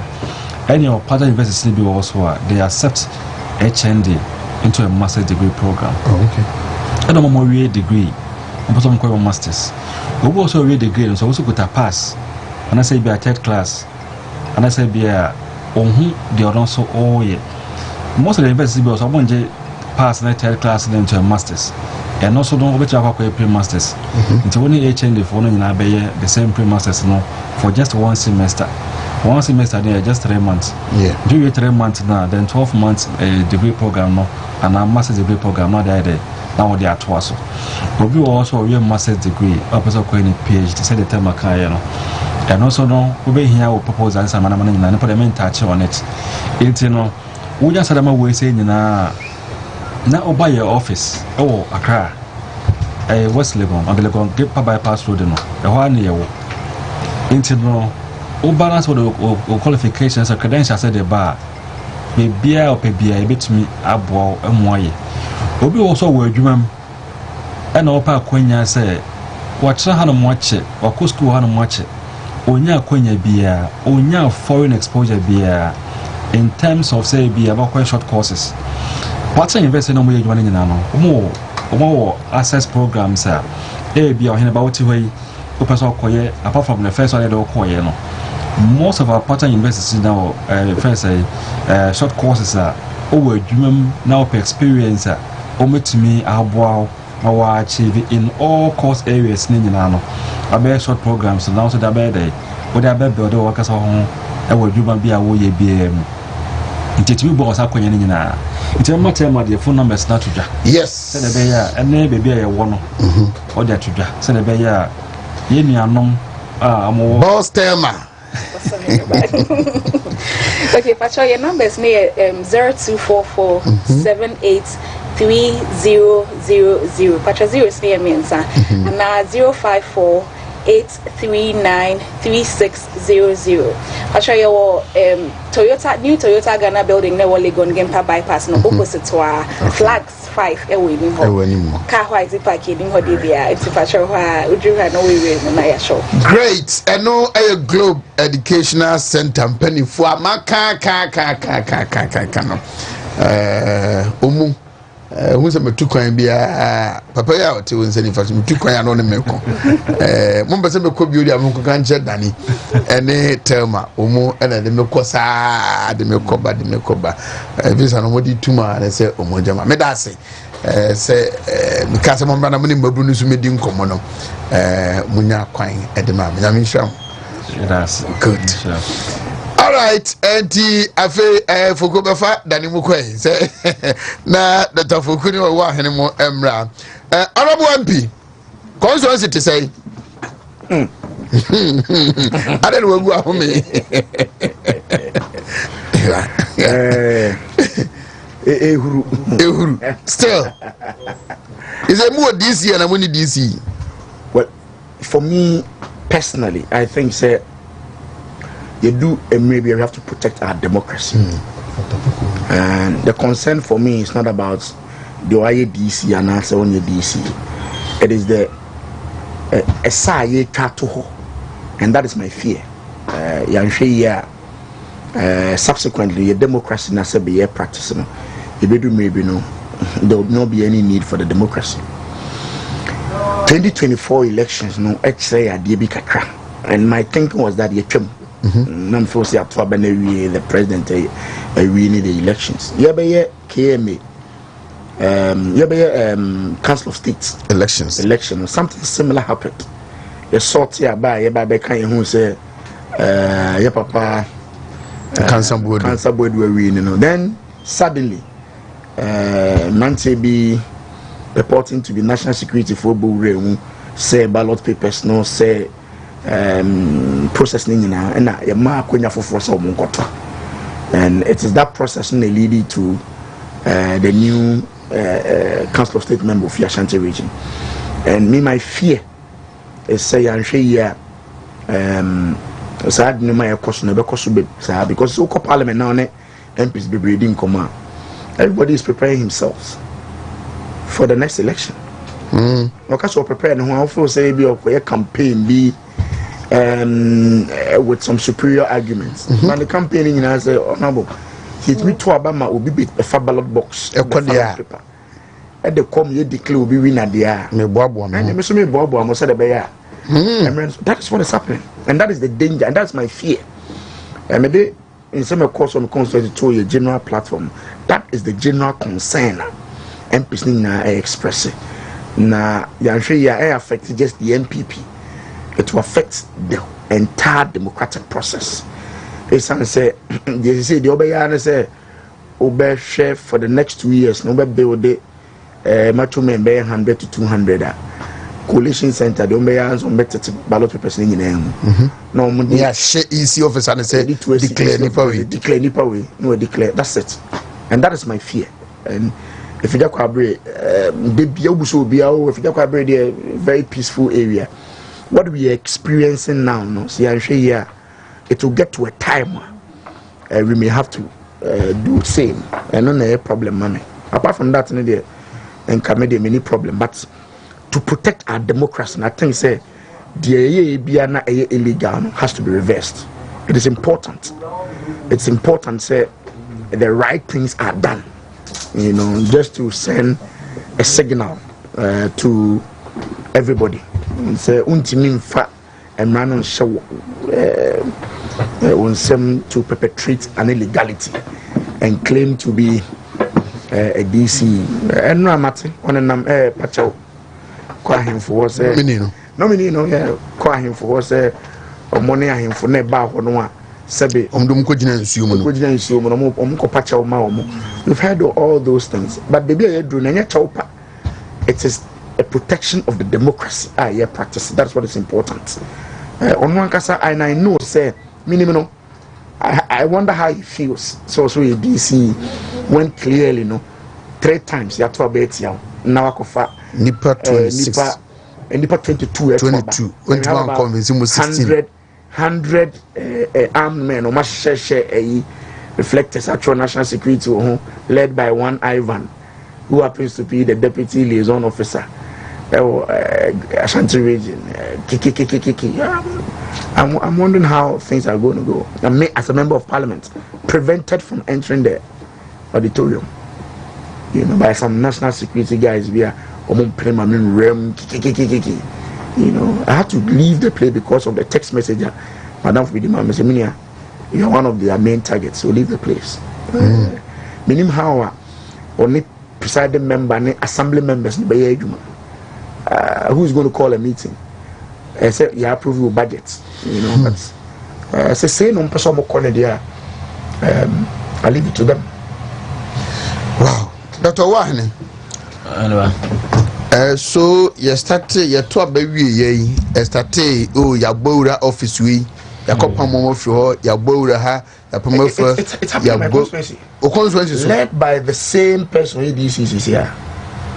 Only DC, yes. I have a text message, my friend, I catch as a matter. What you are doing one day to come back to hunt you, or to two assembly stores, to lock every place, and then end this arena election. Just 24 hours after the election. Wow. I know I'm and it's a global peace index, Ghana, from 55 2024, you call 61. World, Africa, we were 4th. You call 7th. West Africa, we were 1st. You call 3rd. So be a investor or tiabontaina or tiwi fagana who you trust him for you. What does it tell him or her? I know I'm a say, Mefa Kunya is so much here. I have fun with you for my champion family or my studio. Now, honorable person is almost to me confirming finally. Minya, let me just give you a scenario. The first time I got to Abano, it was 11-11. Apai, not just he had to test. He's about 15-16. You know, next year I got to from. Now, my video I will send to you. The second time, the constituency secretary of the NDC, he sorted Abano, no agent man. He sorted Abano who said no, was 14 against 7. No. And we shim ballot papers now. In the full glare of security officers, then the Ivan, the national security coordinator, representing the regional minister, escorts into a car and I'm in the car. This third time, shockingly, the Baba started about to 5 of the appointees. And almost were a new 5 members because no more than say 5 for no end to man. Shockingly, Aquano perpetrated that illegality of far ballot papers in Ghana was sworn in as a government appointee. In the full glare of everybody, security for Obia nobody bothered. And you swear in. Yeah, counting on who say for the third time. I'm going, and you know the funny thing about your constituency here. We'll be having MPP assembly members. Yeah, 11. But anytime we talk, baby, we get about 15, 16 no's. Absolutely. It has nothing to do with NDC MPP. Even the same political party he belongs to, they didn't like him. And they say no, what go through? Me say, election EC officer and Madam remember Nabaso for 3 hours. 3 hours. Omo lock a whole assembly building. Lock omo nego assembly or mo BMP. So bedroom so person be out. Everybody's be for 4 hours. The EC officer stood her ground for 3.5 hours. And Sana, she succumbed to pressure. Hey, whoa, you be cool. And then she had to declare. I've been working for like 30 years in the EC. The course, you won't be that. You won't be that. So I'm just hoping, say, I'm very bold enough to write a reporter and very reflective what actually happened. And to where the clue say, that's the point. When you say, even the papers no we do not even count the ballot papers. It has been declared. I was last Friday, me catch us a sign see what me constituency. Omoto first one, NDC for appointees and inquire mark 12. And assembly members no, I think so almost here 10 or so. Ntino mo 22. Yes. And NPP I was 17. Enti the omu here ne say MPP for no kakra eba be so so. Enti no mu nim so omu benya. And e ba no omo out of 22 no emu 4 to tia no. And onya 18 years. Second time baby omo to aba no letter ne ba no omo say the forecourt of district training office Dr. Vugu forecourt o ewie no omo could do last floor of the building. And omo de metro men yes metro men sprinter 27 sprinter and mienu from Obuasi no omo be go building no police phone nyina obi answer gunachi. And is Ale said the MP no constituency and say asoka constituency no omo position no baby a ballot booth na chire ne hwe no ntu ko ginam na woto a na ote ho no wo hwe banso yesi ento no secret ballot no gina ho no wo hwe. That is what is Ale say a course enti o share environment na okura usuro omaje building ni mu nyina afa enti say no at the end of the day now say omusaka mutu the course no ena onyawe na ebeye dinese say one na de yin say sa guy na nkasa kra no ono aso say assembly member ono ankasa assembly member but na the colleagues na atutia no to tell you the character. But say na buy no omaya mana go through. How are you going to work with your colleagues? Na the course ni nyina no enye nwanwa because starte enipa nankasa oye presidency siana is on tape to have said say nobody beat NDC when it comes to unleashing violence on their opponent because they were born out of revolution. Enti omo root no sa netie enye nwanwa na omaye atwaso ama sese na koye enipa bibradwen say NDC de we ya omu bekun we omu bepra omu be ye osei e na akoso sa na nka obi ayato abawie na within the first week we have videos are ekoso in most districts na omu koko breaki into the warehouse of the district assembly no more sanioma district bi ohono mo a agenda 111 building materials a good site no more the car a loadi full glare of the police o na obia ntimi nchi obia besi sabri e na atwa so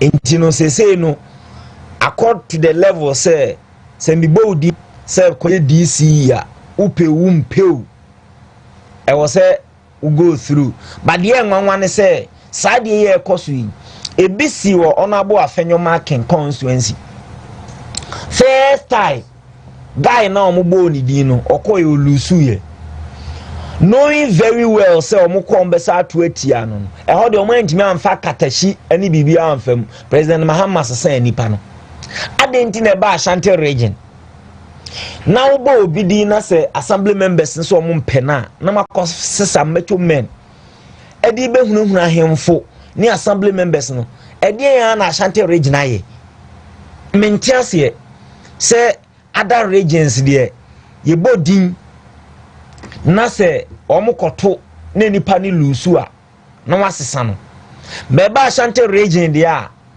in your mind, in the minds of the NDC supporters ne omo operatives e region ni mu no enipa na ebebo ni din no o so qualified eche obi a waka wo district wo in the NDC wo mu ni enipa foforo bi a e wo ho e na santokwa na kosoa ensesie e be difficult say yesi yensi ehene na akofa hinche ayi Dr. Fuko mu amisa aben yensi ohene na akofa hinche sha e bibi to aso e beba enti se wo no womanfo no so wo mpɛw assembly members no so wo mpɛw na wo de takashi gidi FM a na obeye DC a wo beye de enti esi ahemfu ya Dr. Fuko ahemfu na me video ni bi ahemfu na mo hye kente ni omo chacha ni apamo mo si abontin se wo mo de sa o deal no yentimi mo mo go through enti e do mo si abontin nso oje emu no wo be de no akosa o hene ne ho se wo ni wo de ho kwakere no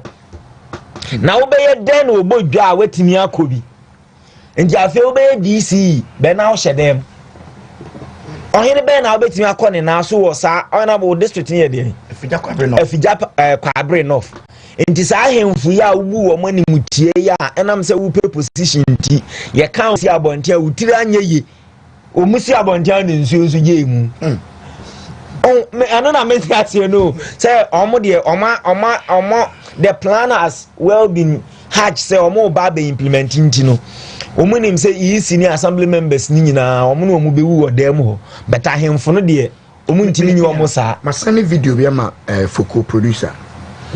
Now, me person will share even the second round na guy no shim the ballot papers no.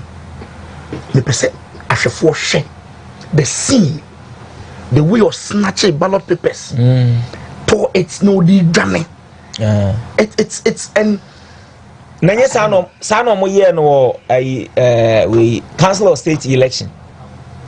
Na me the em say council of state election omo 2 year no omo yes ano ye MPP say what they ballot the ba eni e no dey hwe mpacho mo just start playing bi and crown Foko mpacho just Mr. Foko, I want you to just look at it on starting from the beginning.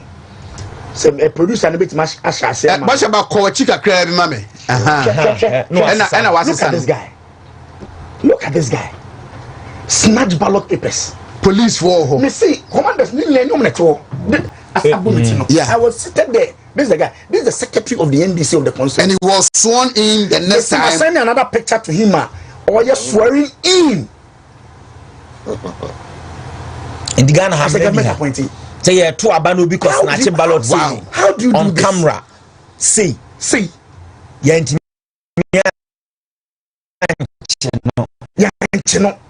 and he had the boldness to come back to be sworn in. No, only the young kind. Oheneba obi the wako snatch at team. Oheneba, but oh the young kind. This is what is happening. So how do they want the next election to look like? That's my fear. Oheneba, so say me to me say me other and my colleague MPs didn't come out. And you MPs go. Even NDC, everybody is thinking about say prepare not a superior message. Na nipa 22 who the nipa 100 abe protecting nipa 22 na 40,000 ko to nipa san on farmer. Everybody is preparing himself. No, you ba me na me ko Antino Dr. Fuku omo shase yes ani omeya na ba regional coordinating council ebro omo to council of state aba we video na omo start omo sort gu na mecho manfo no ko and me kaise studio he ya Oheneba ade ba kwa ya na enkonfo bi nye consistent wo omo ni omo ho ya me ya and say me kaise studio he ya na me ne assembly members ni bi be hia ya na omo express omo dissatisfaction and omo disappointment about what happened omo can say omo te say abrantie bi na de sa mecho man for no by now no he is in line for KMA boss position assemblem aya studio here omo ka bia se nipa no omo ntoma no ekowi ase ne nipa na 100% yeni ayen ko fu omo ye sa de we live we video omo betina studio ha event omo anga ka bibia se nipa no se president Mahama nominate na enya de ombeto ama no KMA e ba ne yen ko fu na akoto ama na menya 100% na be de no omo fa bi nko different districts eno maye ne saa na aka ho enti se say no de ekoso no de Oheneba e ya rehosem ba se me de ye me ya ye se kwan be so no obefa one wo mo betena wo district ho eno ni asam Dr. Foko boss Ghana yedo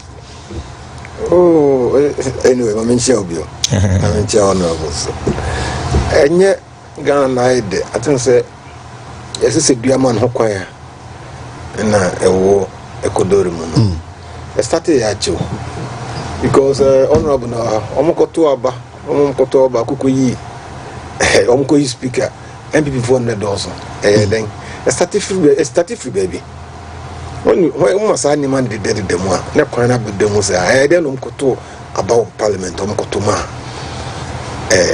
opposition ni man be di almost once and no dozo chair we for start then started free by it wo ahine ka say came in as from koto ma obi a the president no man yem penny for no be setting on tell our people say they should sit up no munjai in papa money say internal wrangles no crowd doors it no ba for you know internally the MPP for they take advantage of any city musa yes he divided into betima be afem yes because of money time crowd mo have bonten mo focus ni nyina obi na energy nyina ye internal other kin or other baumia or other this or that mo energy nyina ho ne and then they are causing a lot of atrocities day in and day out they are arresting your people but mo con saying let king be king, let we be this, let this one be this. I'm not, with all respect, I will never disrespect anybody, but and maintain na ya do so do tell them say fear enjoy ya kwa bontene they should sit up no more solve one resolve fear issues no kakra sani e party na mo din tokoni nyina gina fie sa na mo nkunwie no na ba ko ba we no mo ho din nyina sa how are you going to face those outside? And that's why NDC is rejoicing. Ade some of the taxes but two way so obi akra adwene maso insurance the 15% abeto so the petrol the 96 pesos we ato so aye adwuma obi adwene kra maso ye concern nyina ye bottom top approach yempene we so yempene nyansa too much, and that is what is killing you guys. You are too wise and nobody want to compromise. But in politics 1 + 1 is not all the time 2. We need to compromise. Few leaders in a driver political party, and you say obi akabima mkabi obi adwene nko anyina ne kabum a driver political party there be internal yes and here baby yes and here baby woko you kubusa say o member of parliament and so omo yewe ne yetoto mbuso basa say obi ametre na adwene honorable to assembly what here workers assembly obi ye no ho adwuma ofi penetuno. Oh no, how can he concentrate and do the work? Says I pity MPs in the parliament. That's the first time I saw. Okay, source of revenues keep being the umbinyan kitten omunyana. But man for so go much. So what MPP know? You are destroying your own self. And now ma abontenso for nya kwan 87 mo mudin. Nanka baby to say what the date na isenka team here said matu man kakra be gina be reason that be but more we came home. Some of them crowd will be happy, some of them MPP for crowd will be happy to see say another MPP ni crowd ho chire no, some of them will be happy and the MPP ni on to be your way because they are so busy internally killing, destroying themselves. Tell them to sit up. And yes, Anna, what car party number 2, and yes, Anna, among 4 years, no, there be no unity. from a do in time I be who be no unity in unity of purpose no division here too much. Na catch you say nobody is bigger than the elephant. Any of them contest and almost be praying in they also a bigger than elephant. Only or soon in free nechi no nko gina no heavy go beku. Obi anko fire phantom or free anko fire phantom in nechi. Phantom no tinye tu. Tell them said they should think about the party. Think about the party first. Now can you say some way more? Obi atimi anya MP 2 times or the deputy minister or the way and now say bibi to be going to his destroying the party. At the own kwa we why. Now so be a bibi na tiawa party the hand that has fed you all of this years no you are destroying it. No be a di party na chia from nsonoma time abedru samria on chia penibia kransam that still out so support party no ono den ko nyede. Ye ko baby papa bi ko yi PFP t-shirt na so for the tray. Yes. No who yes who are not raho. Wakra beside. Me just no kwa ne gidie ma bedu samre. Na na ku for nche ne send on chair MP bi ansem da even this ikro he don hu bi da but what should be part ne chair bedu samre. Who dey wetimi dia bedi MP 2-3 times or bedi deputy minister when nye bi anto aso anko bi muntina o say wo da so kura kutemu o say wo destroy party no.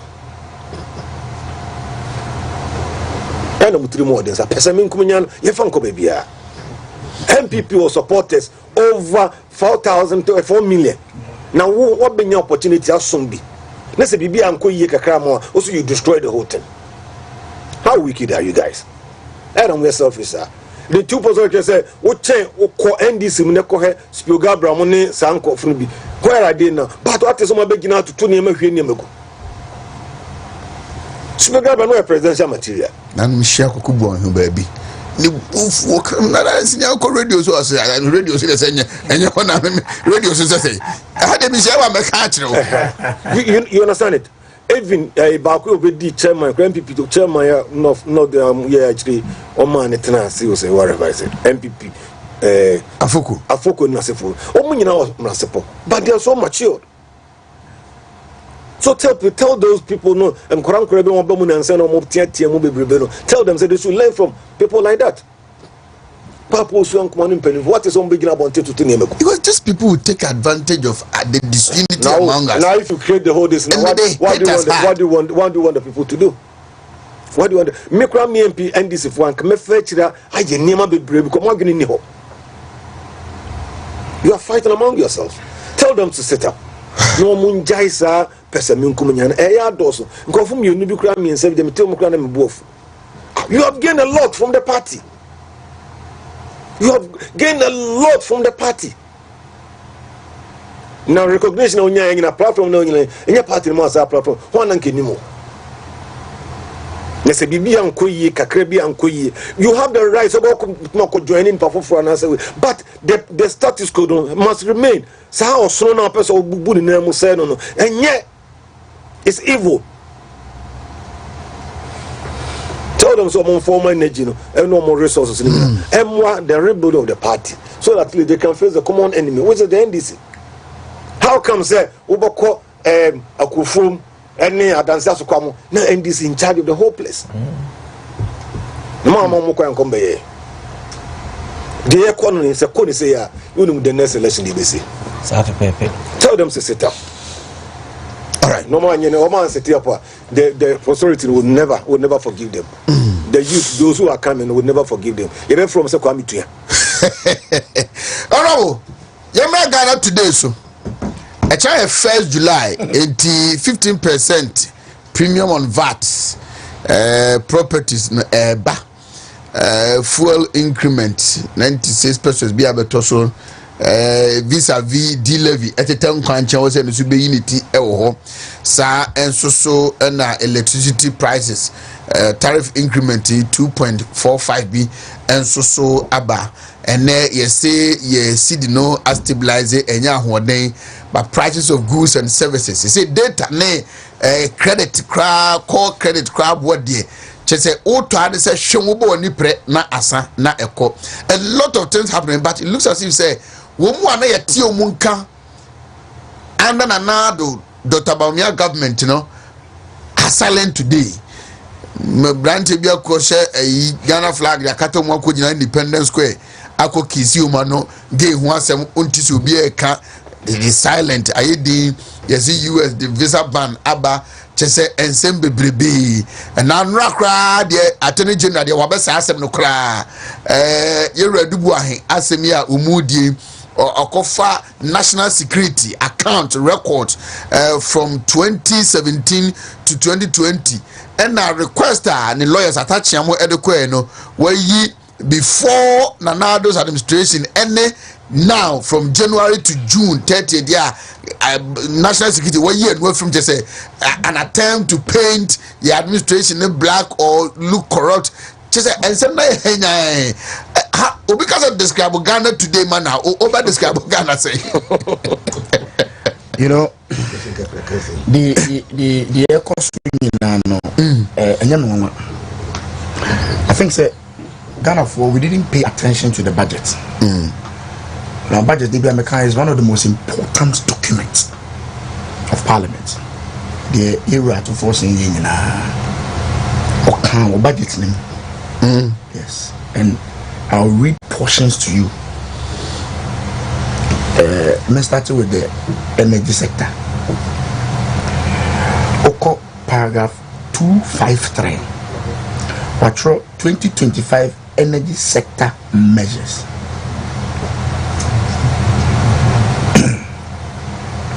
I mean, kind PURC the now open 254.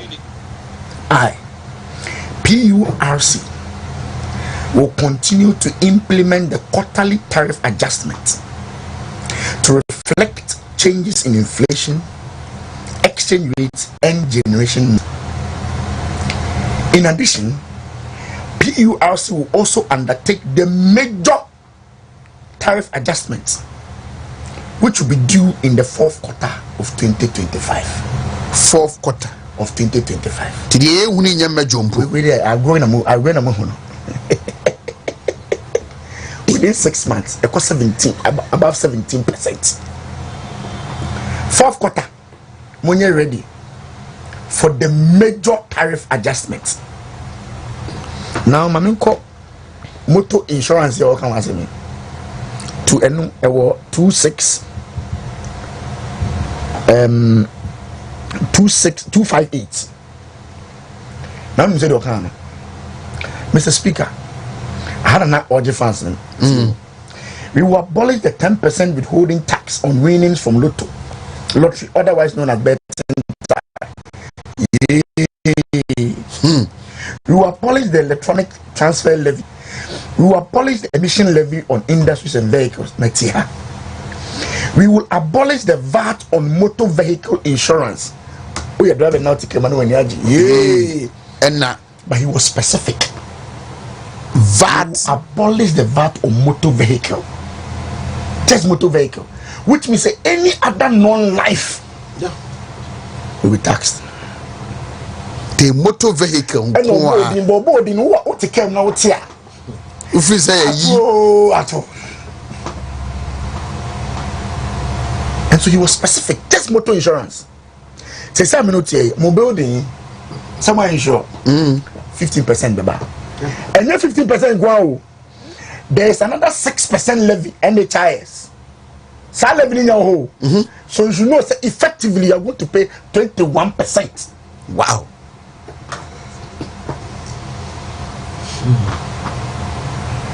Papa, me na penika say na mraho. And some say MP before come. Yanka. And area bottom up ne down up connected. Yes. Bawumiat. Connected. BA. Effective tomorrow. Ochina. With the insurance on your building. Will be at 21.6%. Say will be a sini dine. This is what Melcom, sign insurance banks, or my insure more building in here. Paper choice will be 21%. No bank be a businessman be anywhere or 21% on pass it on that cost to the final consumer. No bank, no businessman. It's ready. difficult times. You're ready. Ghanaians should just be ready.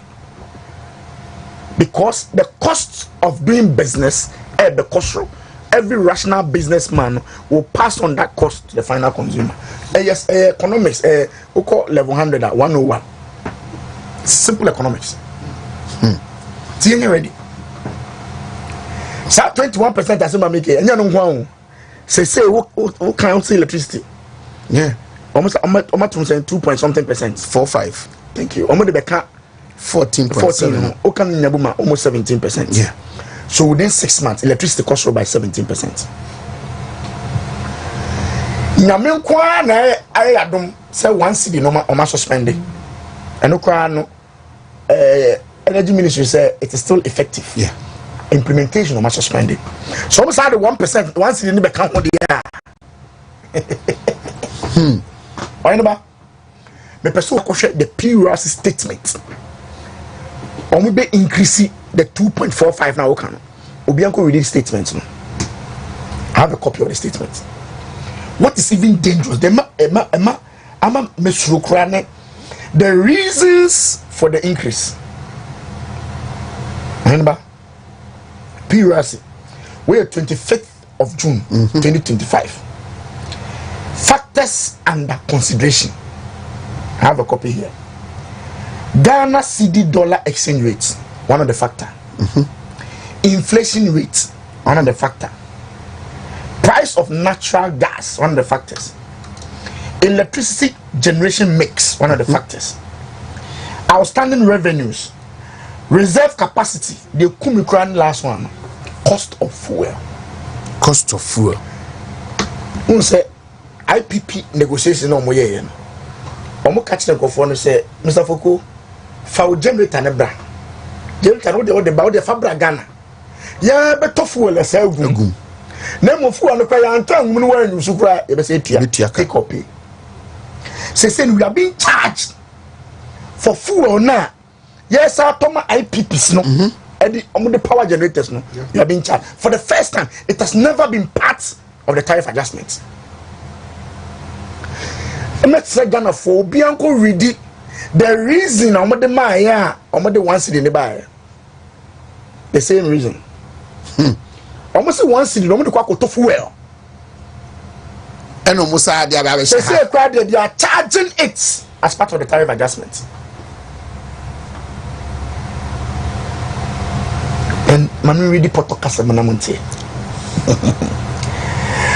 The inclusion of 27% of the cost of alternative fuel such as DFO,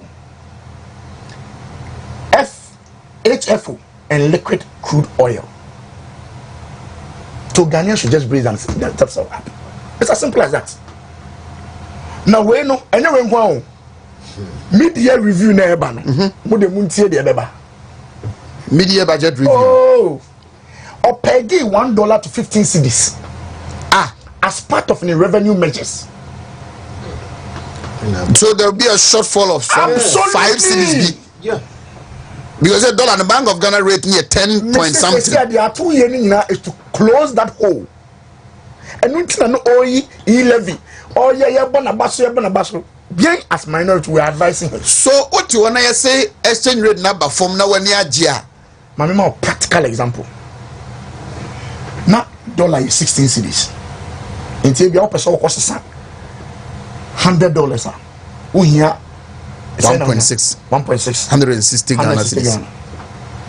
And a dollar number 10 cedis. It is a person the same $100 we here say 100 cedis. Until finally say Mr. Foucault. She say dollar number 100 cedis. Why rainfall of 6 cedis. First now so we here 160. She said we here 100. Yeah. Mr. Foucault in 6 cedis be a daho. Mr. Foucault say 6 cedis no. Calculated for 17% with the back of electricity. So rainfall now when you know 21%. 17% electricity. 21%, Mr. Foucault. Premium. Insurance. The gain you have made on the exchange rate is gone. I'm one of the Kakra actually. So obi o say adentina Kenya for end-to prices. Now guys, when you businessmen, they have calculated the gain now with their man, no, and the cost of doing business. They are not prepared to reduce prices. That is a practical example of the amount. That's what it means. Gains now we make it on the exchange rates. No, our buying has taken it off. But the ones that didn't become crowd here, aboka. And once you take it from me, they'll begin to implement it very soon.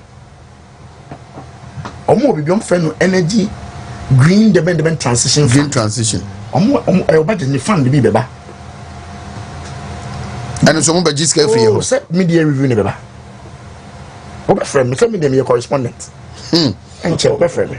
The parliamentary correspondent. What's that friend me? They are bringing it. So you cannot eat your cake and have it. Government are buying as a government on your adwuma. And your taxes out there are buying on the adwuma. It is only e-levy and amount 2.something billion everywhere. And so finally way absolutely. And your rocket. And yes, I buy Jessica and Yajuma. How are you going to survive? And it's not the one city number no. And not be a friend. A fiscal impact analysis report by also being 5.7 billion. Or 2.1 every one now so year free one. I feel the 5.7 or by free one. Because you have to fill the gap. You have to force on your juma. Because on your juma say a juma no you say or China Mr. Foucault Tiano tax. No there juma. It's as simple as that. That's government. Government as an institution does not work. It only depends on the taxes from the individual, the citizens to work. It is only baku free wa. You should rest assured say and so the question. Who's the next for call some of the strike? Yeah. Unis could be tia.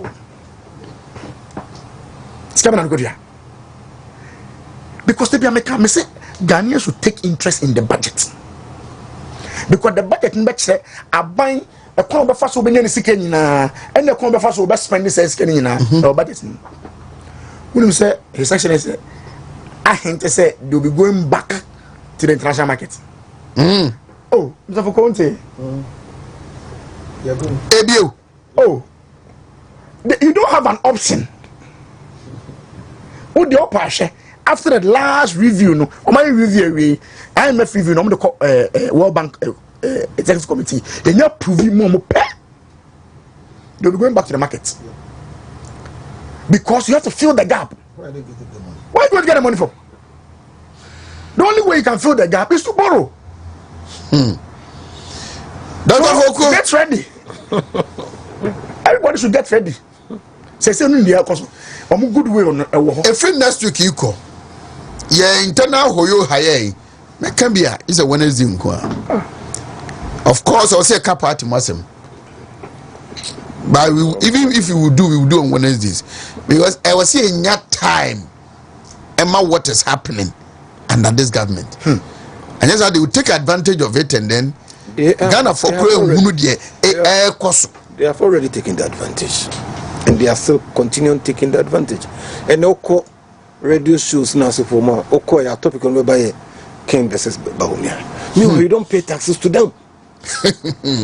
Ghana for taxes no. Yemfa Euro Ken. It yemfa Euro Bahumia. Yetwama Euro Mahoma. It in the policies and any issues as I discuss it. And you'll be internal way, but we have given them the chance. You have given them the chance. Let's concentrate. No more policies, somebody banner a day, however, Ghana for, and that is what we're supposed to discuss. Now, by Ben and Kafiasu, you start year fresh, oh, to salary, work a salary more, oh, to 10%, no to petrol. What do 96 pesos? I bet 2 petrols. No, the card 96 pesos here, but. And some of the 1 city also have shown. Send me per liter. So the core percentage was a 1 city almost 9%. And a 96 pesos almost 8%. What can you mean? Send me a new bubble. You are talking about 17% of the two petrol. No to salary 10%. And everybody's clapping. Everybody's clapping. Well, Brad by the animal 25% now wolf. No account also say yes, a yiko form.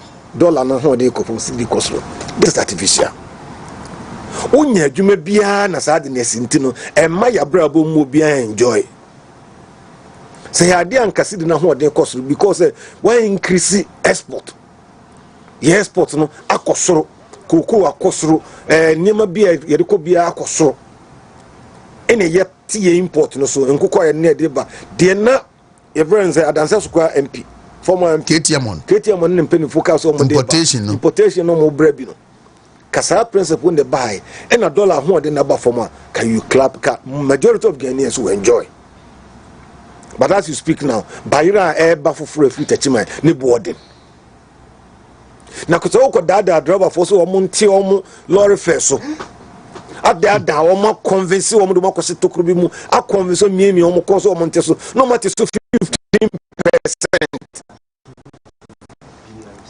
almost 15% na bia ba be so asan so to mu so next so that woman na so yede kuto me hoto agro yedi ne hefa so that is what is happening e ya hazan bi no mo ye and scam and the scam na Oheneba air cost no it will expose them no their revenue strap sika ban we enya no eco from that's why they don't want to spend. Have you seen them say almost spend billion or buy or implement billion almost spending? So contractors no judge. They are not spending because spending 12 pesos here model no model ni nyina be hwegu. Na say oh no you don't know matter if you now unto you no unto hwe na de bia wo kai osika kakra so osika fa so be no so. O ma ko ma so no ko osika abetire. Se mi wo osika. O ma ko ma unto you na unto hwe. Na osika na onya no akra school fees untua. Omum ka say first year o ka say first year university for o ko obetu osika no be refund o kan say o friend am obi when ba on kwara bibiri on kwara bibiri o musika o ko university nurse fo a o hwe o mu nurse fo bibiri what is obi nsaka ne sika minimum obi nsaka ne sika no say obi nsaka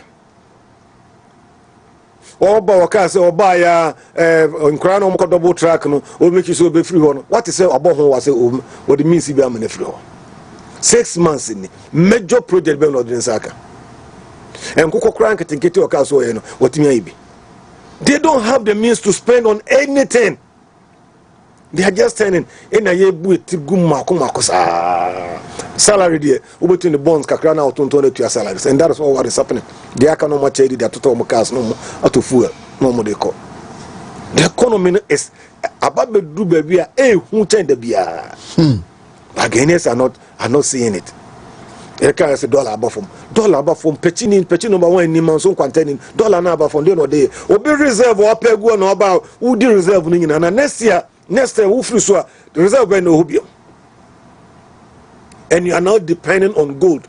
Intigalam say illegal ones now jump mu on ferry. Obetina se tiamu di ni 7 hunu. I know no position or test for honor after one can say Galam say for the small scale miners for the and when it does now Jordan or cotton. Small scale for the top man no agina come gold ball for or far downstream or far upstream to an cotton. For how long na bit more gold in their support to Uganda city? Once other major countries, Japan and so forth, they are converting their dollar into gold. How they get to be at the Hanu Tony na. Model by pan or dibu me. O you know why tete economists for crying yes animal. Model papa bien what the jumawi. Now the abuana said the good of Ghanaians and Esther at a so. In or dear for saying my main TNPP phone no be. Na me nye de say omo ya kronfo. Na me good will san kosoro because me yes akra na me omo yes ka krobope. And that is what is actually happening. Tell your people to set up because there are a lot to talk about. There are a lot of loopholes. There are a lot. Now better santim one DC for be you more than half influence santim region ha. And then you are happy. Woko fa nadmo for nyina wa santim region ha top 5 ni nyina ba kokro no free asia. Ni so yira be ro kogunza. And then you are happy here. Now wow dear bako ya chi Wontumi no atetem ya ba chi we no atetem no oni agi small time to come you become a slave in your own district or in your own area. Tell our people to set up. Dr. Wahane Ghana today Yes, I know. I mean that's it. On 2015, President Mahama Kansimbi said, if you want to enjoy stable power, you must be ready to pay more. Okayana, Honorable Dr. Kwabena Donko, and John Jinapo, and the one substantive minister. Omuma deadline. Na Kwabena Donko says, when Timia and did Dumsa, very resign. You try more, still Dumsa and then Kwabena Donko resign. John Jinapo, 7th January. At around 1:33 p.m. in Besmebo station in the grantee interview. No say Ghana, you crew that Kenya na how many hours? 5 hours. Your energy sector may be collapsing. From 7th January, ABC Sabre 5 hours. 3 hours, 2. So what I say, but kind what for the ready. We no could na parliament man report say when he took over energies ECG for containers, and I watched Honorable I Collins Neno. Yeah. Omo bante bi a course or one of their settings. I watched it. You see, okasan sem ni nyina after the cameras edi na chi ko warehouse bi so makohu bi wo India fo bi India ni edi ama company ni di ama. Iwi omso mko chibi o China fo bi die na se omso ma chibi o Accra Kumasi articulator ka bi gu so ni nyina ama. Recently went to say omso containers ni nyina se bi anyina fe de omahu but he's still at post. Owie ye no sa de betu dwa say West African Pipeline one could force they say ye de wo mo ka bi enti say ye ntua omo be cut supply enti Ghana you 2.5 days. You are not an income say days, you calculating 2.5. They did all this, only the entire. They were laying the foundation to introduce more levies into the energy sector because one situation creative panic, not the bow, but challenging until see a creative situation be said near a business for near drone. Some Makami unfair to be a ma and the energy sector and no creative artificial doom so. Into ha no ma shede dum light wa ha no ma dum we wa ha ye maintenance ani o manye wo ka o say de beto ye no na wo ja energy sector levy debt energy sector debt 2.5 billion. What is an NPP bar it take over in 2017 complaining say debt ye beto ye ni 2.5 billion no and ye beto ye be manage ya kuta na kakra for 8 years.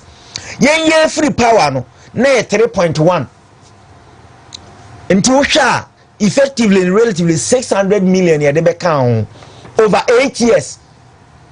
But over no you are not telling people say oh coronate 2.5 billion and now better 3.1 entity 2.5 billion every 3.1 say na aka say nka wo kona wo giant 600 na say the di jawo na. And so what I say, yeah. Then muwie ya masa akoye aye amendment to energy sector levy no. Now kind memorandum na ato force the core parliament na. Paragraph 9. Oheneba a kind categorically the omudi sikane koye. Was it a proceeds from this levy no? Omube ye market to purchase fuel to power our generators because the current energy sector bill up bill no, there is no component for paying for a fuel. Hence kamekasi shadio Oheneba say me tia light bill but what say catch them say light bill na me tia no component bi anywhere say the fuel and what say the bill for ba ebema kwa metua 1 cedi meanwhile na madi nkan de 95 pesos atoso secret la na emra makwan nti wo kan a sese no mo ye no 195 pesos wo sa we amendment norm de kwa na table na o share de hono no first one ye 195 pesos per liter say 1 cedi 95 pesos but they don't talk about the 95 pesos diesel 193 pesos which is 1 cedi 93 pesos but they are not talking about it and adwomboni nti liquefied petroleum gas LPG aye de no aduane wo fie no omo de 73 pesos and ato so but nobody is talking about this 73 pesos o enti a kilogram enti sa ukoto gas akono aduane a eno so omo be taxi ye wie ni nyina chi a Oheneba first quarter mo second quarter no mo de budget buy mo say up adjustment add ya IMF conditionality Oheneba IMF conditionality no almost say we should do adjustment or man can upward adjustment into your downward adjustment and so but more than 14%, 14 point I think something 7 at also in the second quarter. Omuka reviewer a check cancel omuka adjustment automatically should be upward. Then effective 1st July must add the 2% at also until the carbon 17%. And I'm to light bill, mammy can light bill, na mimi crew man, if you had a kwame mammy, what you see a minko kind energy sector, if you are on just here. Light bill or mutiano, say, well, how more we pay doing song.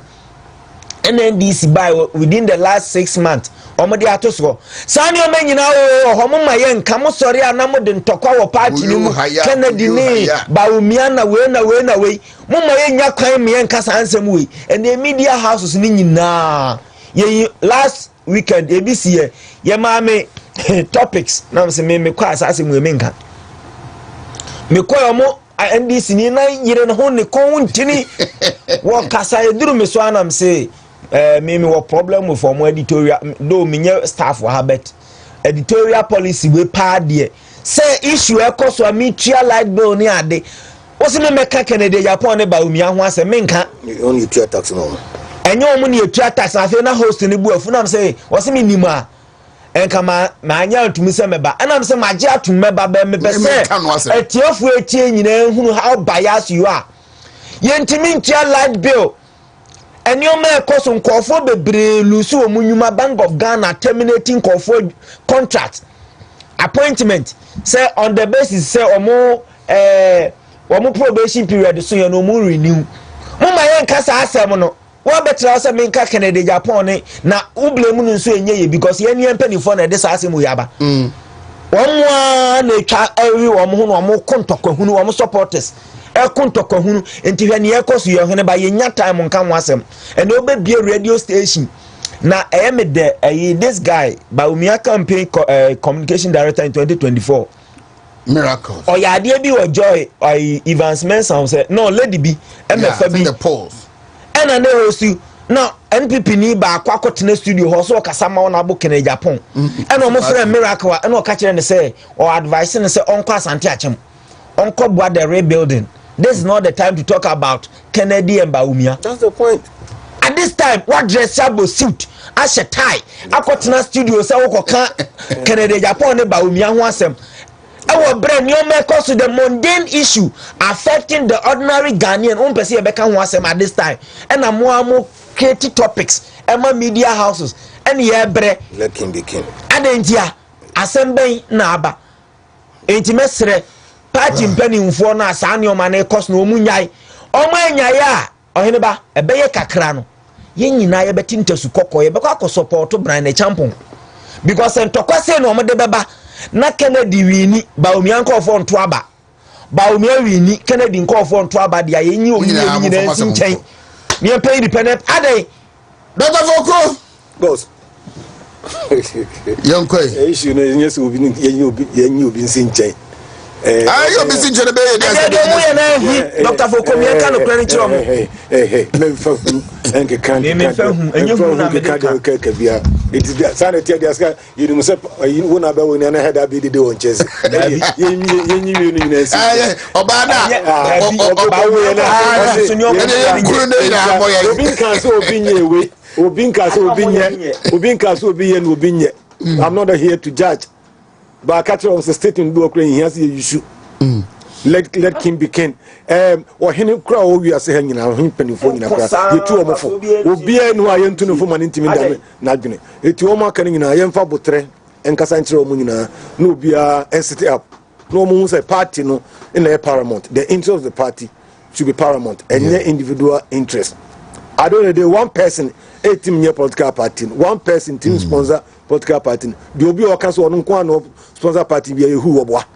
Political party no baako fo ntimi mma pechi emma manso kwanta emma tontokrum kaso sponsor obi e ho wonum de obi ye no ho de unim wokọ okroma wokọ abuaka Kenya some de nkurun kitin kase wo mo Kenya na heva Jamaica ne South Africa Amtrak inside Lagos so mo ya mo kwa muja ye no mu do we contractor na confused German base Africana you say why Ghana was passport you know you obi ntimi ko so kwa sponsor mu nyina and there is a love for the party catch them say they should let the love of the party lead na fe de menima no sin say mo wo efie na mo ye mo adwen say mbokọ munya MP am betu na sefo no munya abotre de bi kura ko e mo nyina ho ndi 6 months mpo the turbulence of parliament one sefo no it's not easy let them get their footing or a mwabi ababoa party na try to help organize the party, help to mobilize the party, and if you're able to do that party no ebetimi akona the more na party ni yekese no the more na wo akwa person oba no honorable the more na also ho yekese but start tackling from behind maybe no more here say na so no a political party emwa let us fight together right now honorable MP you in front of the common enemy yeah sorry ni enquire me as a minute omzo ni fancy di Maria say so a nice boy. Do a nice boy. I mean, the man in the corner. Hey, what do you? What do you know about? Of a man, I didn't know about. There, what I knew know about.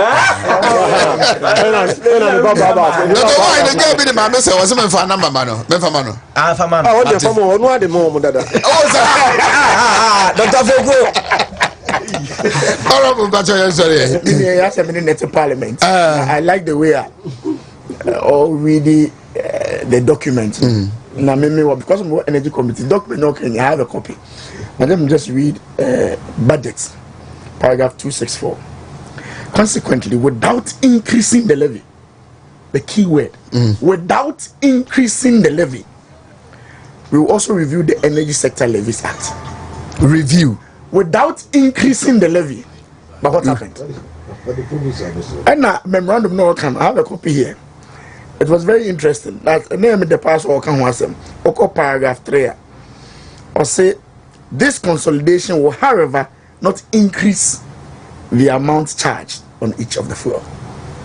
But within 3 months, so it's there's some come about MPP Kenya as a member of parliament.